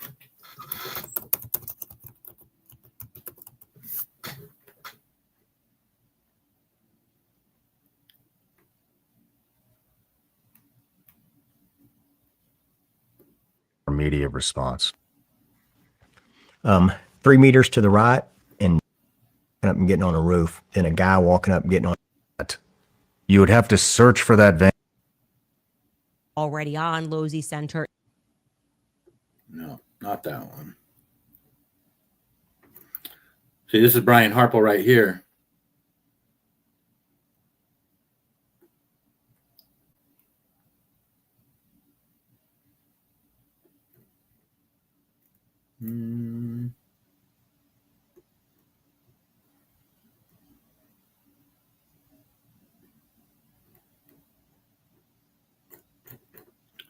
Brian Harple, let's see here.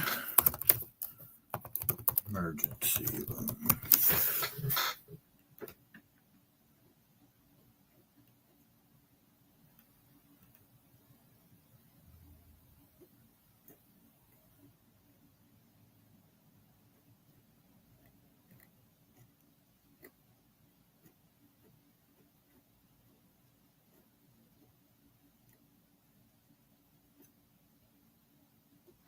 Yeah, you know what else is coincidence too, or just weird, is that why was Victor Marks the first? There was 2 people that were the first people to post that Charlie Kirk was dead.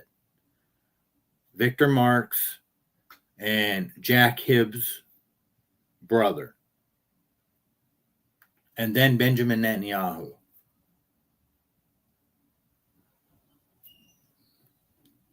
Just all very strange.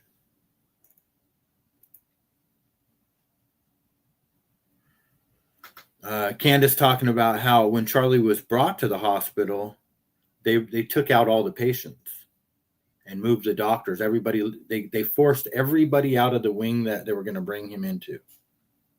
Why did they do that? I also want to mention a little bit more about this hospital. Another very interesting tip we received, and I believe this is a potentially explosive lead.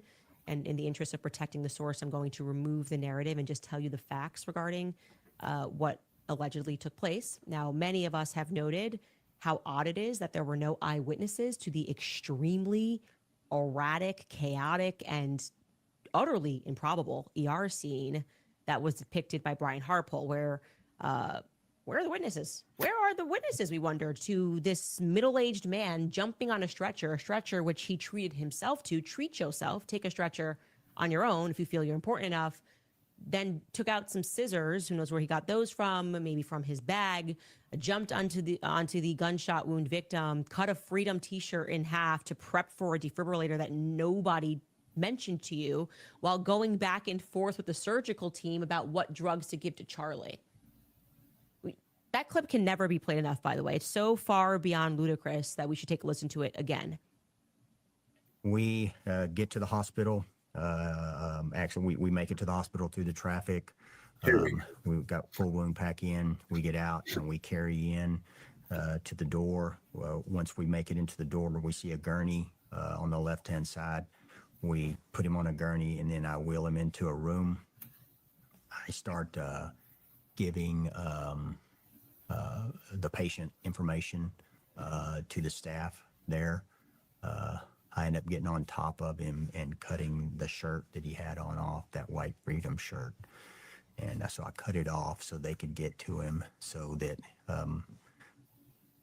I didn't articulate this to them, but I wanted to get that stuff off so they could put a defibrillator on him. And so, and then started talking about pushing drugs.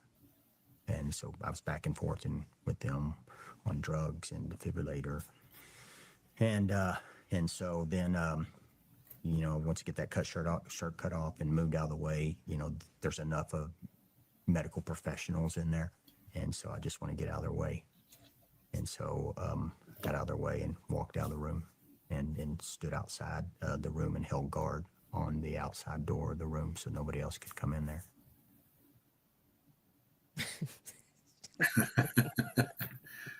Okay, so that's a man who fell asleep watching Dr. House reruns. Okay, that's just he just pictured himself as Dr. House. None of that was real life. Of course not. That just does not happen. Can you imagine you're going to wheel in a gunshot wound victim and you're at the hospital and you're going to jump on the table and cut off the shirt when he's already on the gurney? Really? We would be arrested for that. You would instantly be arrested. He's such a lying piece of shit. Anyway, James, hello. Yeah, it was in Mormon country for sure.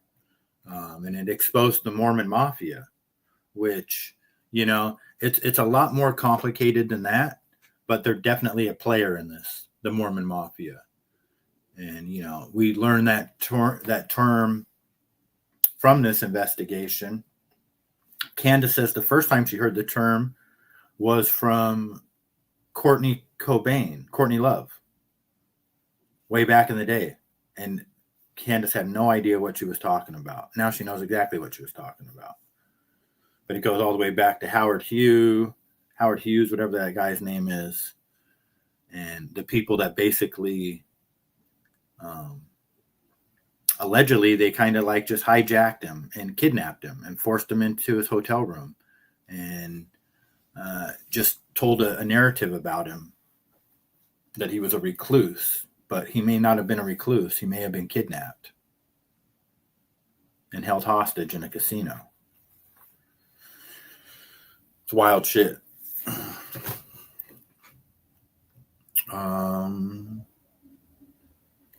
But who else? Somebody else said something here. Patty. They have so many powerful people in place, just like with JFK, no one will ever be held accountable. Yeah, that's probably true. And the thing is that they know damn well. Everybody knows. There's just too many experts out there. Everybody knows they're lying. They're cooked on this, so it can't possibly go to trial. They just, they said there's enough evidence to take it to trial. And at this point, it's not about Tyler Robinson anymore. It's about, because he's a patsy, and you know, he's just part of that, just one of, you know, many people that are involved in this. You know, he's just one more face, one more name. He just happens to be the guy that they're blaming this on, you know. But in truth, there was many people that killed Charlie Kirk. You know, if it was a perfect world, there would be a lot of people that would be put to death for this, that deserve to be put to death for this, you know. But yeah, it's never going to happen. But the question is, what is going to happen? You know, will there be a trial? Because this is going to be, they say, 6 months to a year and a half of them going back and forth. Is this admissible to court? Can they put this in court? So you're going to have all these little mini hearings that more than likely will take well over a year. And then there'll be a trial. So you're looking at 2028 for a trial sometime. You know.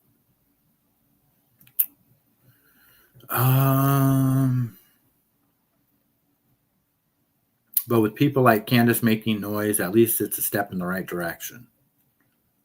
There's too many people who don't believe what TPUSA is selling. Yeah.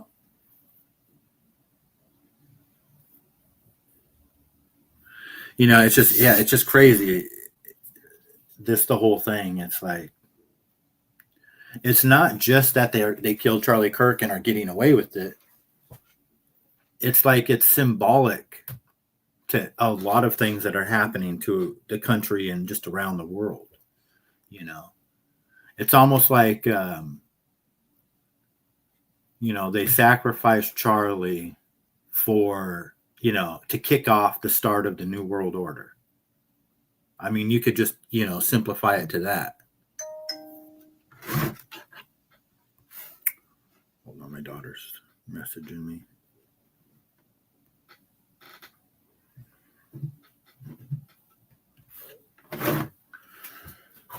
You know, I kind of feel like it's, you know, that's what's happening. And then, you know, it's impossible to try to, you know, figure this out without sounding like a conspiracy theorist. I mean, the Charlie Kirk case alone is a perfect example of that. There's just, you know, at this level, they're just going to they just continue on with the lie, and it is what it is. And then the rest of us are just left like, okay, just like Patty said, just like JFK, no one's going to be held accountable. What do you do about it? Go back to watching Paramount Plus, you know, Days of Our Lives, Survivor, the UFC, whatever, you know what I mean? And that's what they want.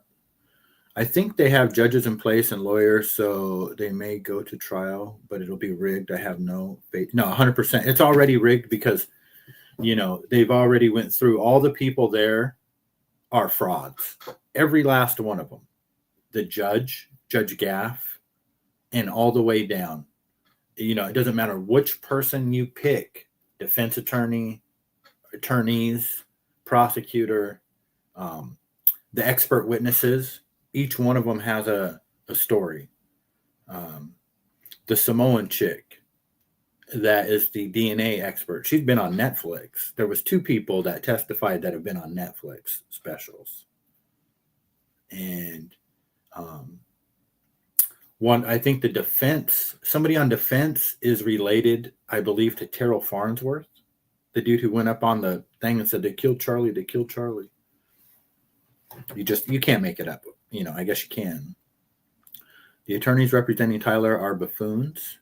If it's the same woman, they represented Corey Richins, Utah spouse murderer. Yeah, I mean, like I said, you could pick any of those people and you could just go down a rabbit hole with any of them. That judge was just put in there in 2025, I believe, or 2024. Just, you know, you guys, I don't know if anybody wasn't here yesterday, and when we played where they were trampling through the crime scene, you know, Terrell Farnsworth, the guy that went up on that concrete barrier and said, they shot Charlie, they shot Charlie. Right after that, he gets down and he's going to go remove an SD card from a camera underneath the tent, but he can't reach it. So he just grabs Charlie Kirk's chair that he was killed in and steps on, grabs that, puts it over by the camera, and steps on it, and gets up there and takes the SD card down.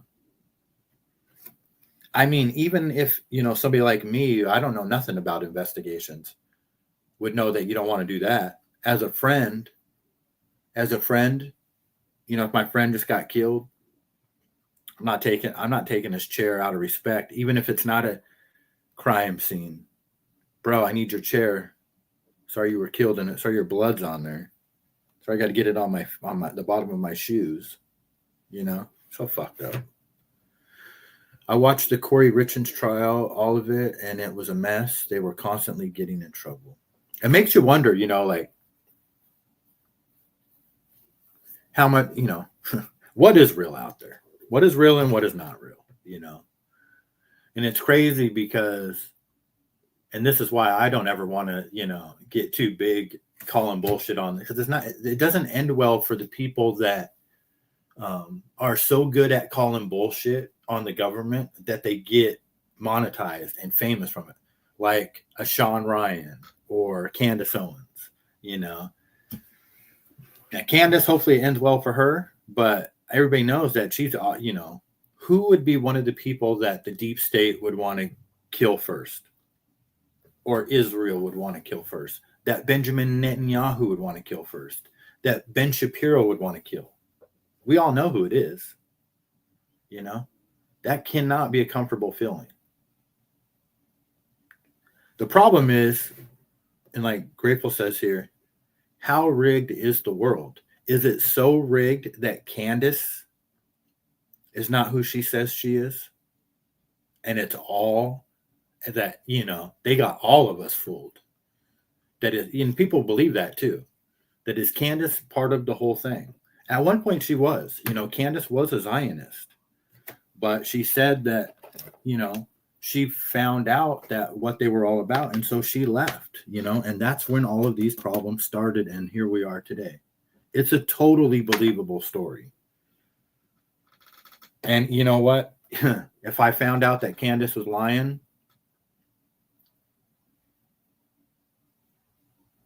at that point, I think I'm really literally just going to dip strawberries 24 hours a day, because it just, who, I don't think she is though, but you never know. Are we living in the Truman Show? We were all duped by Trump. Look at that. We had to have known. It almost feels like we were hypnotized, especially me, because I know better. I've always had the saying that presidents are not elected, they're selected, and it's an auction that goes to the highest bidder. Like, I came up with that saying. And I feel like I was hypnotized. I was going to war with people. I didn't care if I lost business over it, literally on Facebook. Fuck it. I was just hypnotized. So they're very good at what they do. We do differ there. I don't trust Candace. It's too instant. We do differ there. I don't trust Candace. It's too instant. Too intense or too instance? Yeah, and I don't blame you for that, Grateful. And, no one's going to, nobody's going to agree on anything, right? And, that's been a topic. That's funny that thing's been a topic of conversation lately. I've heard people say this on podcasts, more than one person. They go, I hate when you have to say this. We don't have to agree on everything. And of course, no one agrees on everything. You know what I mean? Like, because we don't know the truth. If any one of us know the truth, then we could at least just tell it like, no, dummy, this is what it is. You could very well be right. Intense. She's very intense, and I think everybody has an agenda, but You know, here's the thing. Here's how she could be duping us. I don't think she is. I honestly don't. But, you know, they say that the deep state and, you know, like the CIA and all these intelligence agencies, they're working 30 years ahead of us. They've been planned all this stuff out decades ago.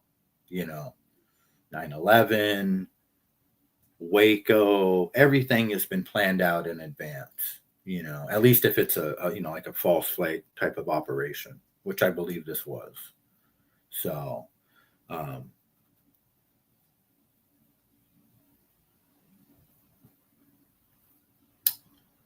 yeah, it's hard to say. I mean, I guess it's possible that one dude that none of us knew about, named Charlie Kirk, was such a threat to the deep state, to the people, to the puppet masters, that they had to kill him. I don't know if that's true or not. Because, you know, at what level are we being duped? Is Charlie Kirk still alive? Most people will say no to that. There are people that believe that. Jesse on Fire, you know, he's got well over 500,000 subscribers. He believes Charlie Kirk's still alive. Nobody knows. You know, I mean, you can believe. Everybody can just believe what they want, but that's, you know, that's the thing about this. It's just nobody knows. What we do know is that a lot of people are lying. You know, Gianni, hello. It's all a conspiracy. I honestly never heard of Charlie or TPUSA until exactly same. She's a TPUSA puppet. Exactly. This is what he behooves us to discuss these things. This is why, yes, 100%. I'm going to have to watch Candace today. I haven't seen her in a while.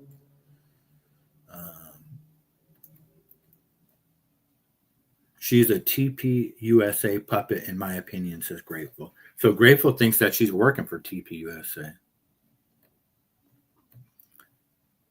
When they said he was killed, I thought Charlie was the Crowder guy that goes to colleges. That guy's a fucking garbage pail, man. Steven Crowder, Louder with Crowder. I tell that guy to go fuck his mother a couple times, and I think he got me, one of the people that got me banned on X for a while. Patty says sometimes I wish I didn't know this crap. Yeah, well, Crowder was the guy that started that, Prove Me Wrong, you know. And I knew that too, because before I started my business and I was a crazy person on Facebook, I would always use that. Because he would sit at a table and it said, Prove Me Wrong or whatever. And then I would just Photoshop. This is well before AI and all that, something on there. And all that stuff was funny now. Funny back then. It's not really that funny anymore because it's kind of outplayed. But am I the first to think that? No. No. You're not the first. Don't think you're weird or or anything like that, because like I said, nobody knows, and everybody has so many different opinions. It's not even funny. Okay. Including, it went from electrocution to the bird of prey drone, which still is a theory, because I think the official theory now, like if you really are looking at everything, it was multiple impacts. Rick Cutler got him with the palm pistol from the front, and then he was hit by a bird of prey drone from the back of the head. So, again, it all sounds conspiratorial. Am I saying that I know more than everybody else? Hell no. I don't know nothing. Who knows? And, I say, for people that have discernment and strong instincts, just trust them. That's what I say, because it got you this far. And at the end of the day, here's the thing. It doesn't really matter about the Charlie Kirk trial. It's like OJ. Yes, we know they're lying. Okay, great. They're lying. I think, it's a hard pill to swallow that they took that young man and they did what they did to him. That really, it really sucks. But we don't have to let it, ruin our lives and consume our daily thoughts. However, they're not done killing us yet. They've continued to kill us since then. The shooting at the Bite of Seattle, the shooting at the In-N-Out Burger in Idaho, the nuclear bomb that they let off, calling it fires in Spokane, Washington, and burnt 700 buildings. They blame it on a homeless guy. How does a homeless guy start a fire at a homeless encampment and it levels 700 buildings to the ground, below ground? Like below ground. It's like some of those, their basements are exposed. They're not done yet, guys. We got to be careful. It's just like we just kind of have to stay. I think the biggest threats are out there, though, like realistically, are public schools for kids and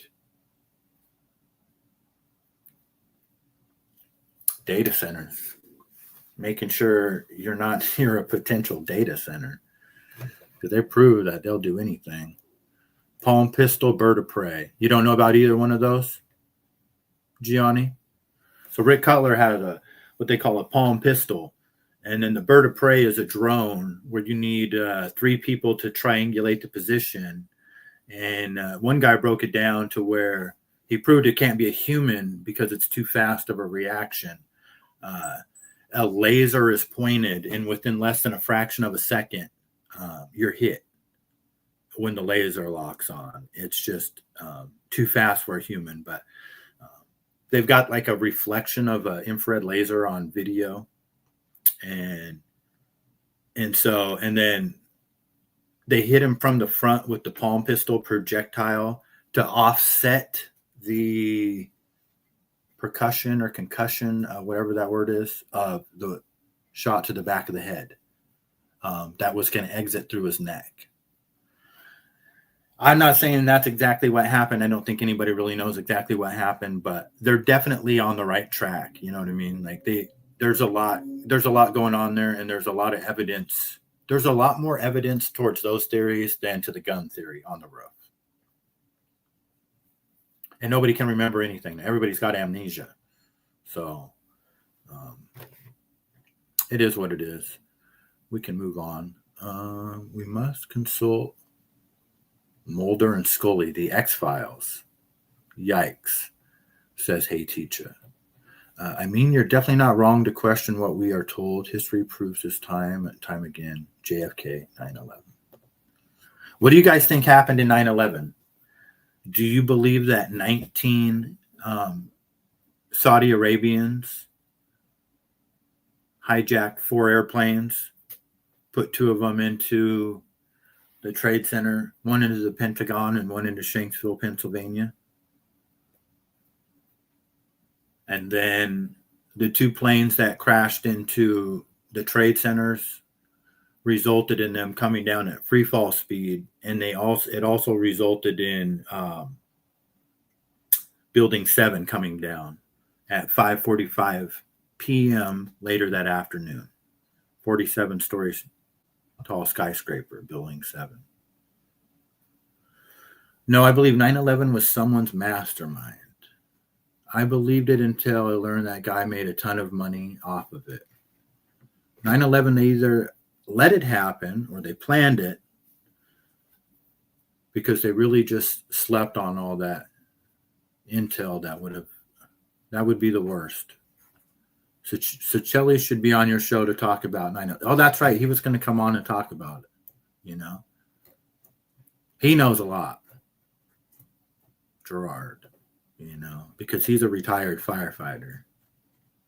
And so, you're not going to get better information than that. And they deleted a lot of the videos that the firefighters put out in the beginning, you know.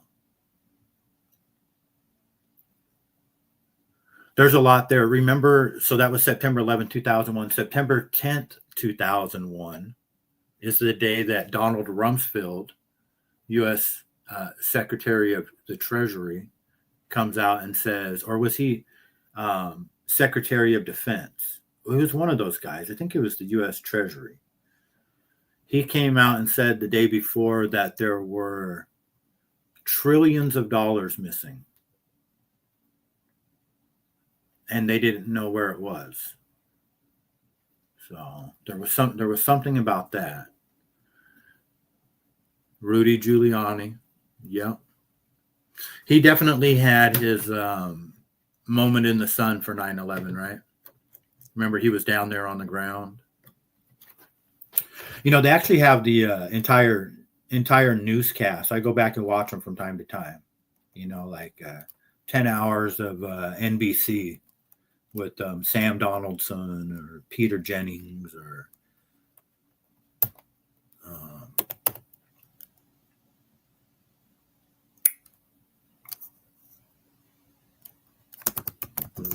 I don't even know how to spell his name. See what comes up.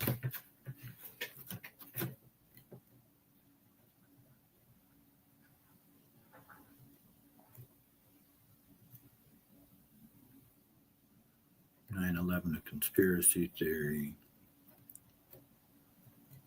Yeah, it was just unreal, you know. I would definitely say that, you know, this Charlie Kirk thing has us all pretty fucked up, but it's nothing compared to what it did to us on 9/11, because we were, you know, very naive, and that was some scary shit. I know for me personally, like I don't know how old I was in my late 20s, but I was ready to go sign up for the military. I was ready to go fuck Saddam Hussein up. Personally, I wanted to kill that guy. You know, I was pissed. I was like, fuck this, because my grandma lived with me at the time. And I told her, I was like, I'm going to go sign up, Grandma. I was a shift manager at the casino at the time. I was like, I'm going to go to Iraq and kill that motherfucker. You know, I had no idea back then. The whole thing walked us right into war, 100%, you know. Okay, Greg Scarpa Jr. story regarding Ramsey Youssef, if you believe it. Greg brought it to the feds. He told them early September 2011. The response was they put him in ADX and silenced him. What about all the scientists that have been killed lately? And do they have anything to do with some of the new things that are coming our way? You know?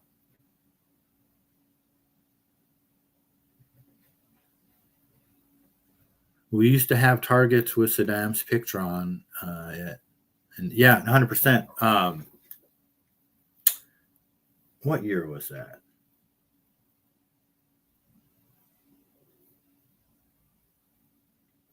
So this was before 9/11. This would have been, this was 2000. I was in Florida for Christmas in the year 2000. And I never really thought about that before until it was right before 9/11. And we went to, this might have been, actually, I think this might was 99. It was probably 99. But anyway, I went to a gun range with my ex's dad. And we were shooting guns. And I did one of Barney and one of Saddam Hussein. That's right, because Saddam Hussein was already an enemy to us because of the Persian Gulf War. And the original George Bush. I could go have a chat. It's not that far from where I am, a day's drive. Oh, at ADX? Yeah, ADX is like, isn't that the most torturous prison in America that they say shouldn't even exist? ADX? I'm pretty sure. Isn't that like ADX Supermax? Something like that.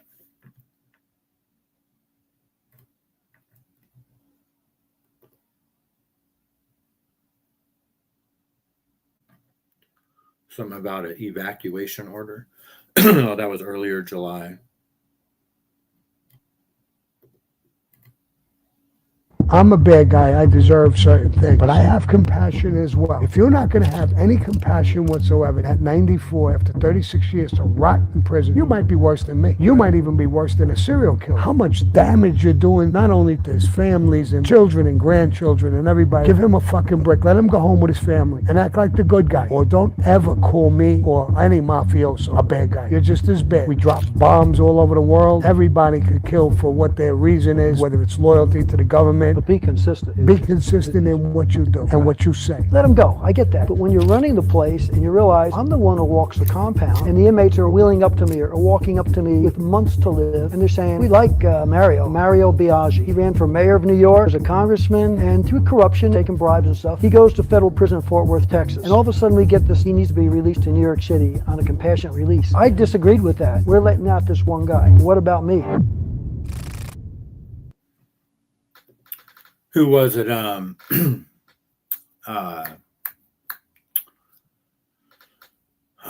Who was saying they were locked up with Maduro? Somebody was locked. I don't know if it was a Tekashi 6ix9ine or with the guy from Venezuela.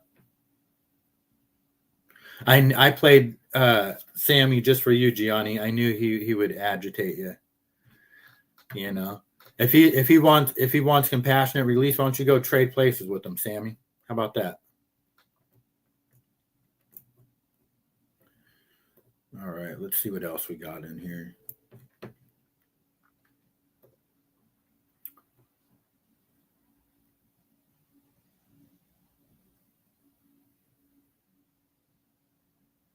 Flea of Red Hot Chili Peppers at 63.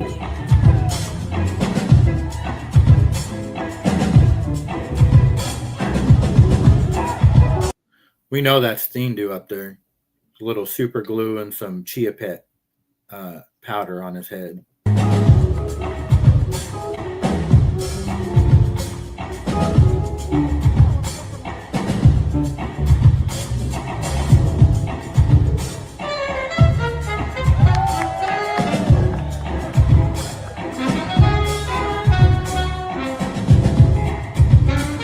You know, it's kind of an interesting phenomenon, just in my opinion, with like all the bands that are out there. I haven't been to concerts in since like 2019, but it just feels like they're all just novelties now. Like the ones that were popular, like Motley Crue, for example. I mean, a couple of them are probably still doing good, you know, like maybe the Rolling Stones or something, but where is, we used to have so much good music out there. I just don't see it anymore. What the fuck, man? It's almost like it's another form of attack on our culture, on America, you know? Where is all of the good music? Do people not, know how to practice musical instruments? And is that gone now or what? I don't get it. I think it was 69. My old friend Freddie Gies is sitting in ADX for killing Whitey Bulger.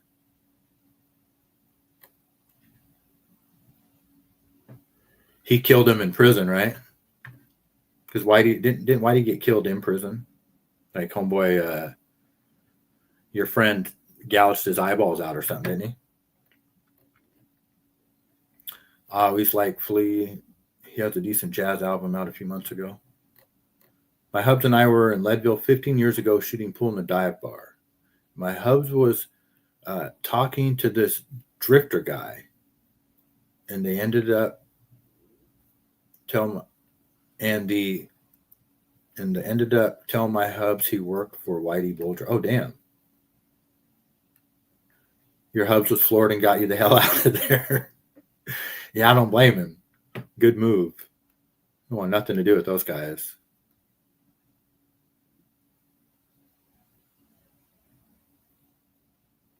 Today's music does suck, right? Hey, teacher. I mean, the only good music out there is like the newest music would have to be Upchurch. Not all of his songs are good, but he's like he's actually trying to produce good music. You know what I mean? It's not for everybody, but let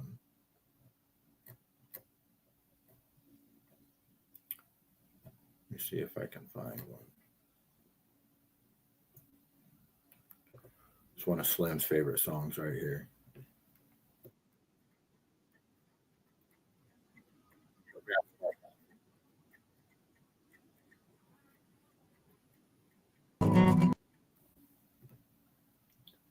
Whoops.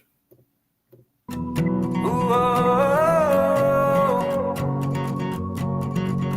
only poison I've had is IV. The only man I fear is God.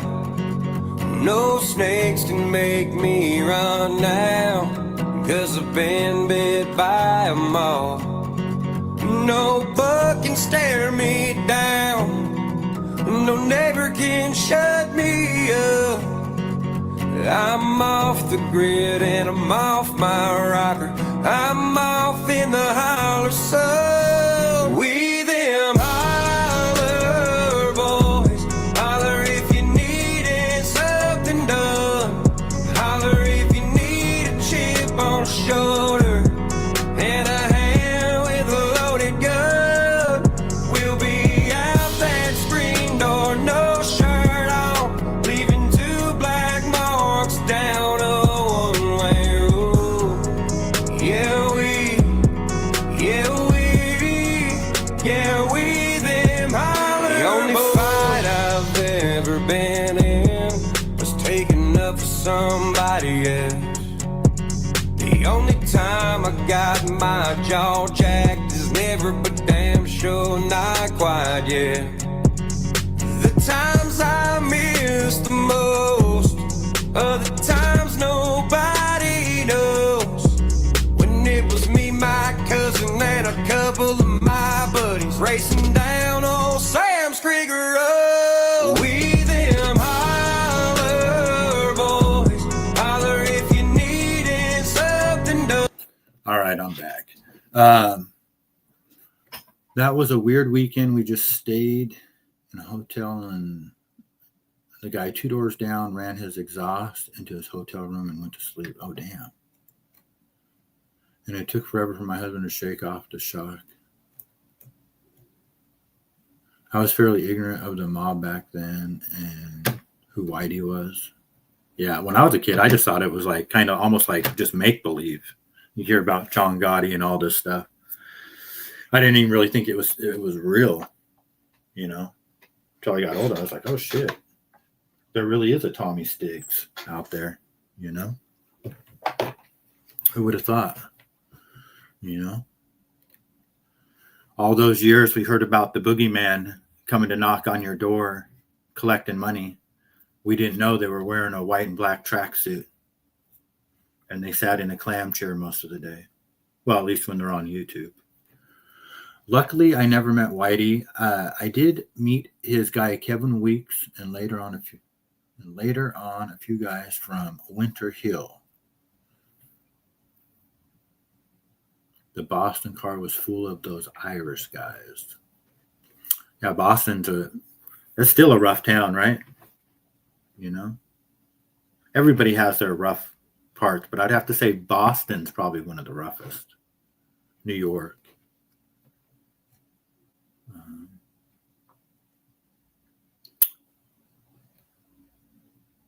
You never went back to Leadville after that? Yeah, I knew somebody that tried to do that one time. They went to sleep right in front of, they started the car and went to sleep right by the exhaust. But she had a twin sister who was at work, and the twin sister had a bad feeling and went to the house and saved her life. But she died later anyways from, I think, a drug overdose. But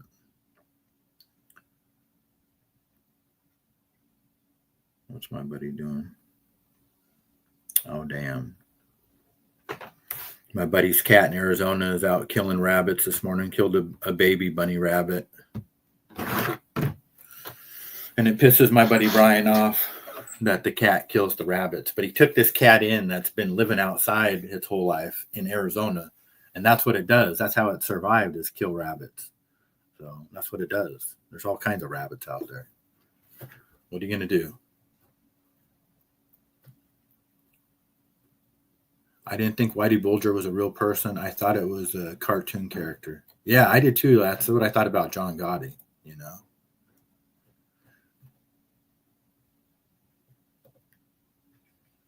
All right, what else do we got going on here?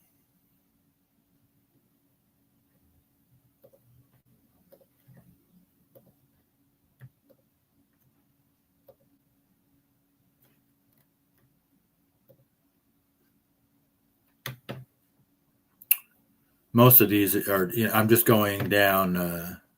Well, let me go down the people that I follow real quick, see what we got. I follow Kash Patel. Do I really?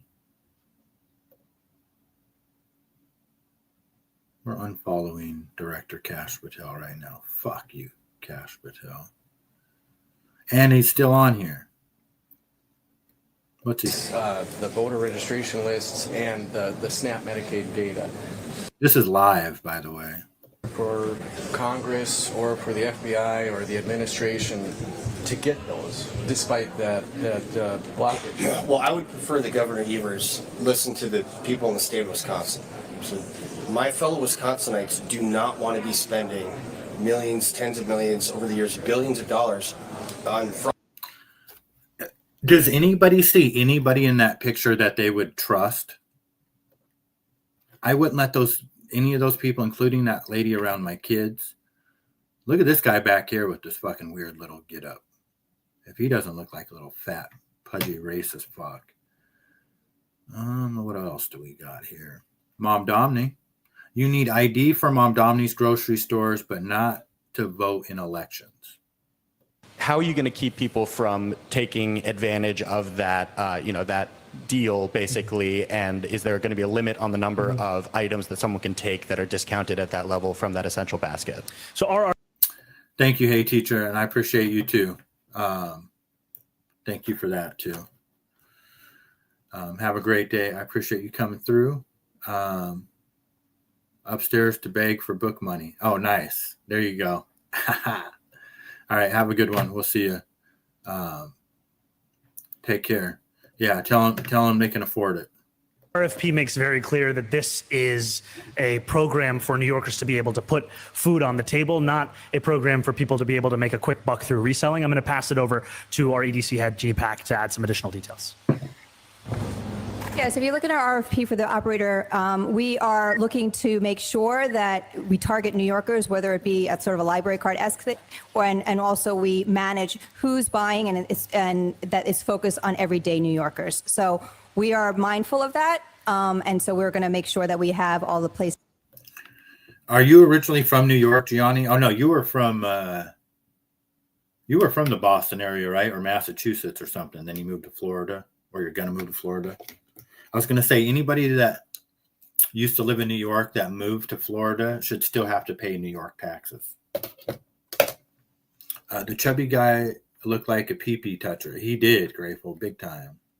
A creepy little fuck. I don't know what to think about Mondomni. I don't think anybody thinks that a government-ran grocery store is going to be any good, but Candace Owens posted this 28 minutes ago. I thought this one-time turning point would thank me for filling in the blanks for this officer who experienced rooftop amnesia. Instead, Blakey Neff is upset. Again, claims I put the officer's life at risk by helping to solve the mystery. We'll listen to this real quick. This is Officer Bagley. This is the guy that claimed that his body cam shut off after 27 minutes, even though they're supposed to last at least 12 hours. It appears to me from reviewing your body camera that there was another individual who was with you that went to the Losi building who was in civilian clothing but appeared to have a gun. Who was that? I don't know who he was exactly. He had a badge on. and I had somebody with me to back me up as I ran up the stairs to make sure I had somebody with me. So you don't know what agency he's from or where he's from? No. And it looked like he had a pistol. Yes. Is that right? I had gun, yes. All right, your body cam footage that I reviewed appears to end while you're still on the roof. Do you know why that is? I think the battery went dead. It was just right at that moment. Now, lucky for Officer Bagley, I went combing through all the footage that was sent to me on September 10th, and lo and behold, Officer Bagley gets up there at 12:44. I was able to find some footage of who Officer Bagley was with. It was captured by a bystander at 12:47 p.m. Thank you, Candace. Oh my gosh, you're welcome, Officer Bagley. I'm sure that's what you wanted. You just probably wanted to positively ID who was on the Losey Rooftop Center with you. And despite all of the resources of the feds and UVU police and all the cameras, you couldn't do it before that preliminary hearing when you sit down with your lawyer and try to make sure that you have every possible detail remembered. But here I am to save the day. Here is the footage. Let's watch that. 12:47 p.m. Random person walking and they catch Losey Rooftop. Who could that be? Who is that, dear? Who? Oh, man in a plain clothes. Let's bring that closer, actually. Let's, Officer Bagley, I think that might be you. Because here you are, lower. We have a close-up of him down there wearing the hat and looks a little baldy on the side. Could be you, definitely, but we definitely can ID the other guy. Let's show them on that rooftop again. Oh, bag with the red hat. Losey Rooftop. So who is that guy in plain clothes on Losey with a bag and a backpack? Well, first and foremost, credit to Muppet Masher on X, who was able to identify the person. It is Officer Alan Robinson from the Utah State University Department of Public Safety. Utah State University. So not even a UVU officer. Now, this guy, in theory, is just supposed to be a part of general reinforcements on that day. A nobody. Another weird thing that we noted while going back and reviewing that footage, but Alan Robertson, as we're going through all that early footage, he actually seems like he's the person that's immediately in charge. We're going to unpack that further this week. Yeah, and so just a little bit more detail on that. The people that were in charge of roping off and eventually making that a crime scene that day were Utah State University Police. Not Utah Valley University where they were at. This is, for some reason, Utah State University Police were there in charge of that crime scene. Why is that? And then they find out that, well, for some reason, which is this is not normal, Utah State University was on the calendar on September 30th. So he was killed on September 10th at Utah Valley University. And for whatever strange reason, they were going to go back to Utah just a little while later, when they have been doing this for years, and that's not how they do it. So Barron, with his investigative skills and everything, he believes that Utah State University was the backup plan. That if they had to abort the mission to kill Charlie at UVU, that they were going to do it at Utah State. So that's why that those police were already there, because they're going to be the ones that are going to steer the narrative this whole time. So it's not a huge thing, but it is a huge thing. It makes no sense.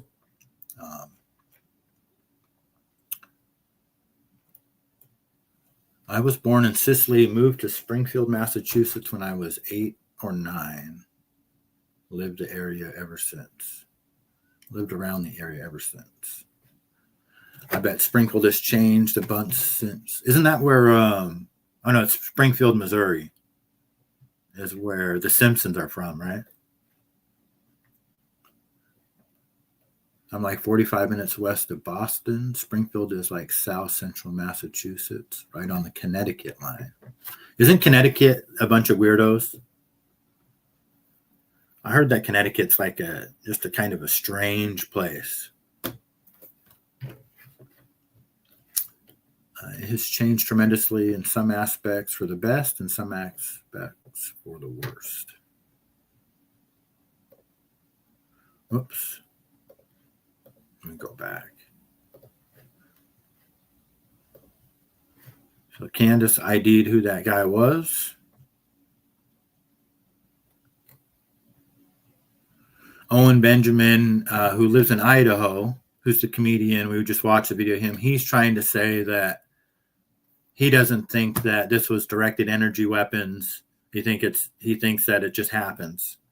Well, these things. I'll show you the cross streets right here, Skyline Drive and Crosby Court. And this entire cul-de-sac destroyed. Again, families just now showing up and discovering some of the damage. I want to show you, you can see where the natural gas line is still burning. I was just emptying out some of its fuels over there. You can see water still running. You can see what this fire did to cars. And then again, you can see some of the people, many of whom live in this neighborhood, if not in some of these homes that were destroyed, now just discovering the damage. You know, but I don't care what that's This not is what the Indian that's not Owen Benjamin talking there. He's trying to say that it's just, you know, he tried to give his scientific explanation. I don't give a shit. 700 buildings from a fire that a homeless guy started. That's impossible. If that was possible, it'd be happening all the time. I don't ever remember hearing about 700 buildings being destroyed from no homeless guy ever before. So,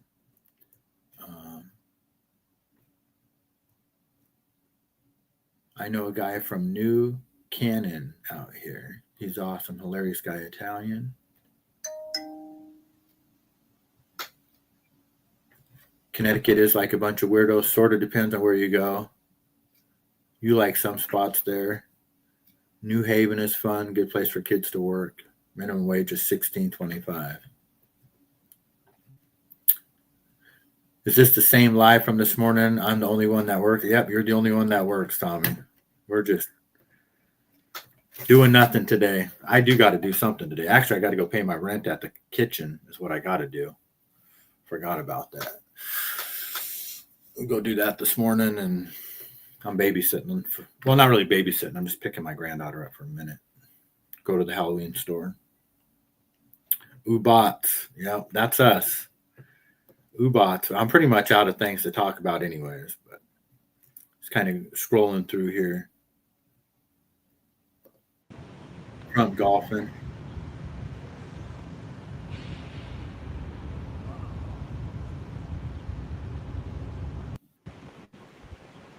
Wait a minute. Let me see there. I think he way overhit it and hit the pin.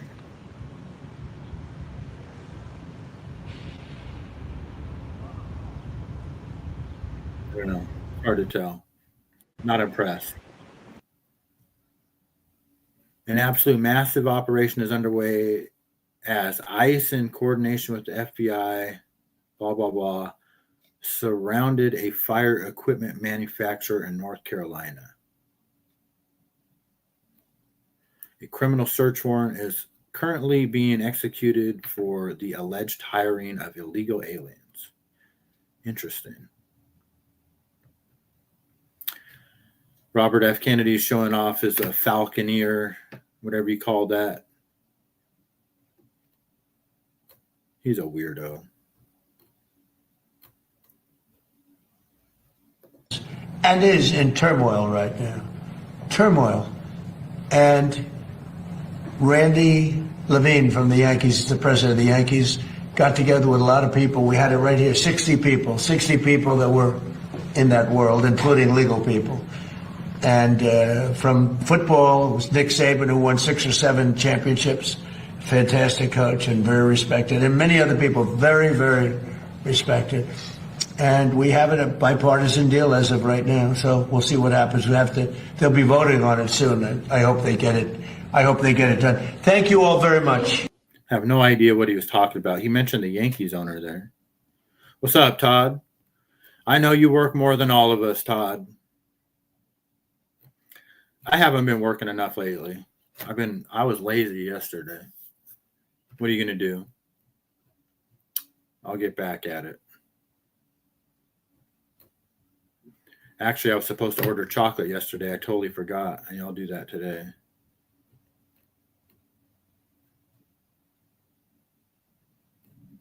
Election. Thousands of migrant children were abused as a direct result of Xavier Becerra's actions. How dare Becerra put himself forward in public office? I don't know who that is. Yeah, it's just a whole lot of bullshit on here, guys. Let me go back to the top. No one cares about Conor McGregor. PBD, let's listen to him. Apparently, he's falling apart. Supposed to be a grandmaster. Your number one move should be protect your border, not Ukraine. If you're saying let's worry about Ukraine, maybe it's number 9 on the list. It ain't number 1 above the border. That is the most ludicrous argument I would ever make. Well, let me ask you this. We have to take care of America well, let me ask you this. Then we take care of everybody else. Why should America be supporting Israel then? That's thousands of miles away. How much money are we giving to Israel? Billions. How much money are we giving to Israel? I'm curious. Go ahead. I'm curious. Go ahead. Oh, are we sending troops over there? Not only are we sending troops, we're letting our military just merge with their army. PBD. This was from a long time ago. That interview. This is the guy that supposedly shot at the Idaho shooter, Jordan Salinas. On the right-hand side of that sign closest to the road, and that's where I saw the individual with his rifle pointed at the vehicles. Authorities believe those heroic actions drove the shooter from the scene and likely saved lives. He seemed unusually comfortable aiming that rifle at those cars, and then as soon as some rounds started coming at him, everything changed. Immediately, all that bravado he had immediately crumbled. This In-N-Out had opened just a week prior.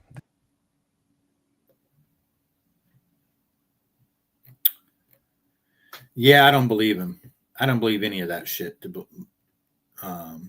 And it's funny that he used the word bravado because that's the word that Chael Sonnen used on Joe Rogan, talking about guns. What is this?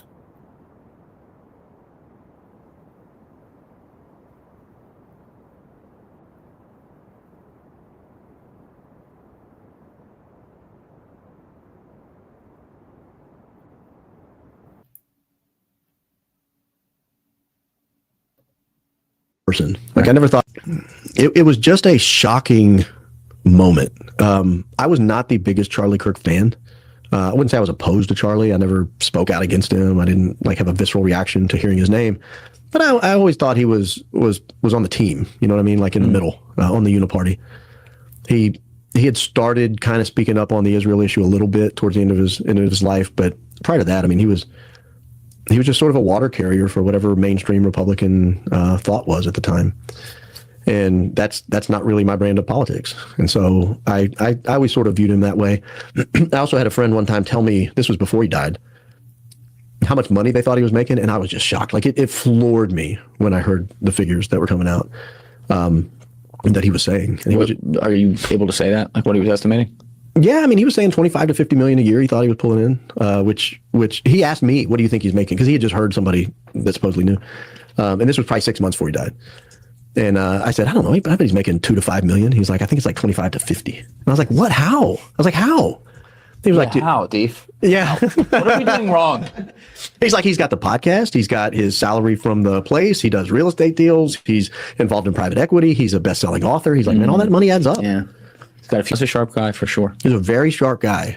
Even those who disagreed with him, like I disagreed with him on a lot of issues, never one time felt like he was a dishonest actor. or like a sellout or a bad guy necessarily. Maybe a sellout a little bit, but not a bad person. Like I never thought he was secretly in the mob out killing people. You know? And it's like if anyone was going to be kind of an outsider, even though he was a billionaire, it was like, all right, that's that's just the troubling thing about the Charlie Kirk case. It's like, why was he wasn't that important? I mean, people can pretend like he was important. I guess I don't see how he was so important.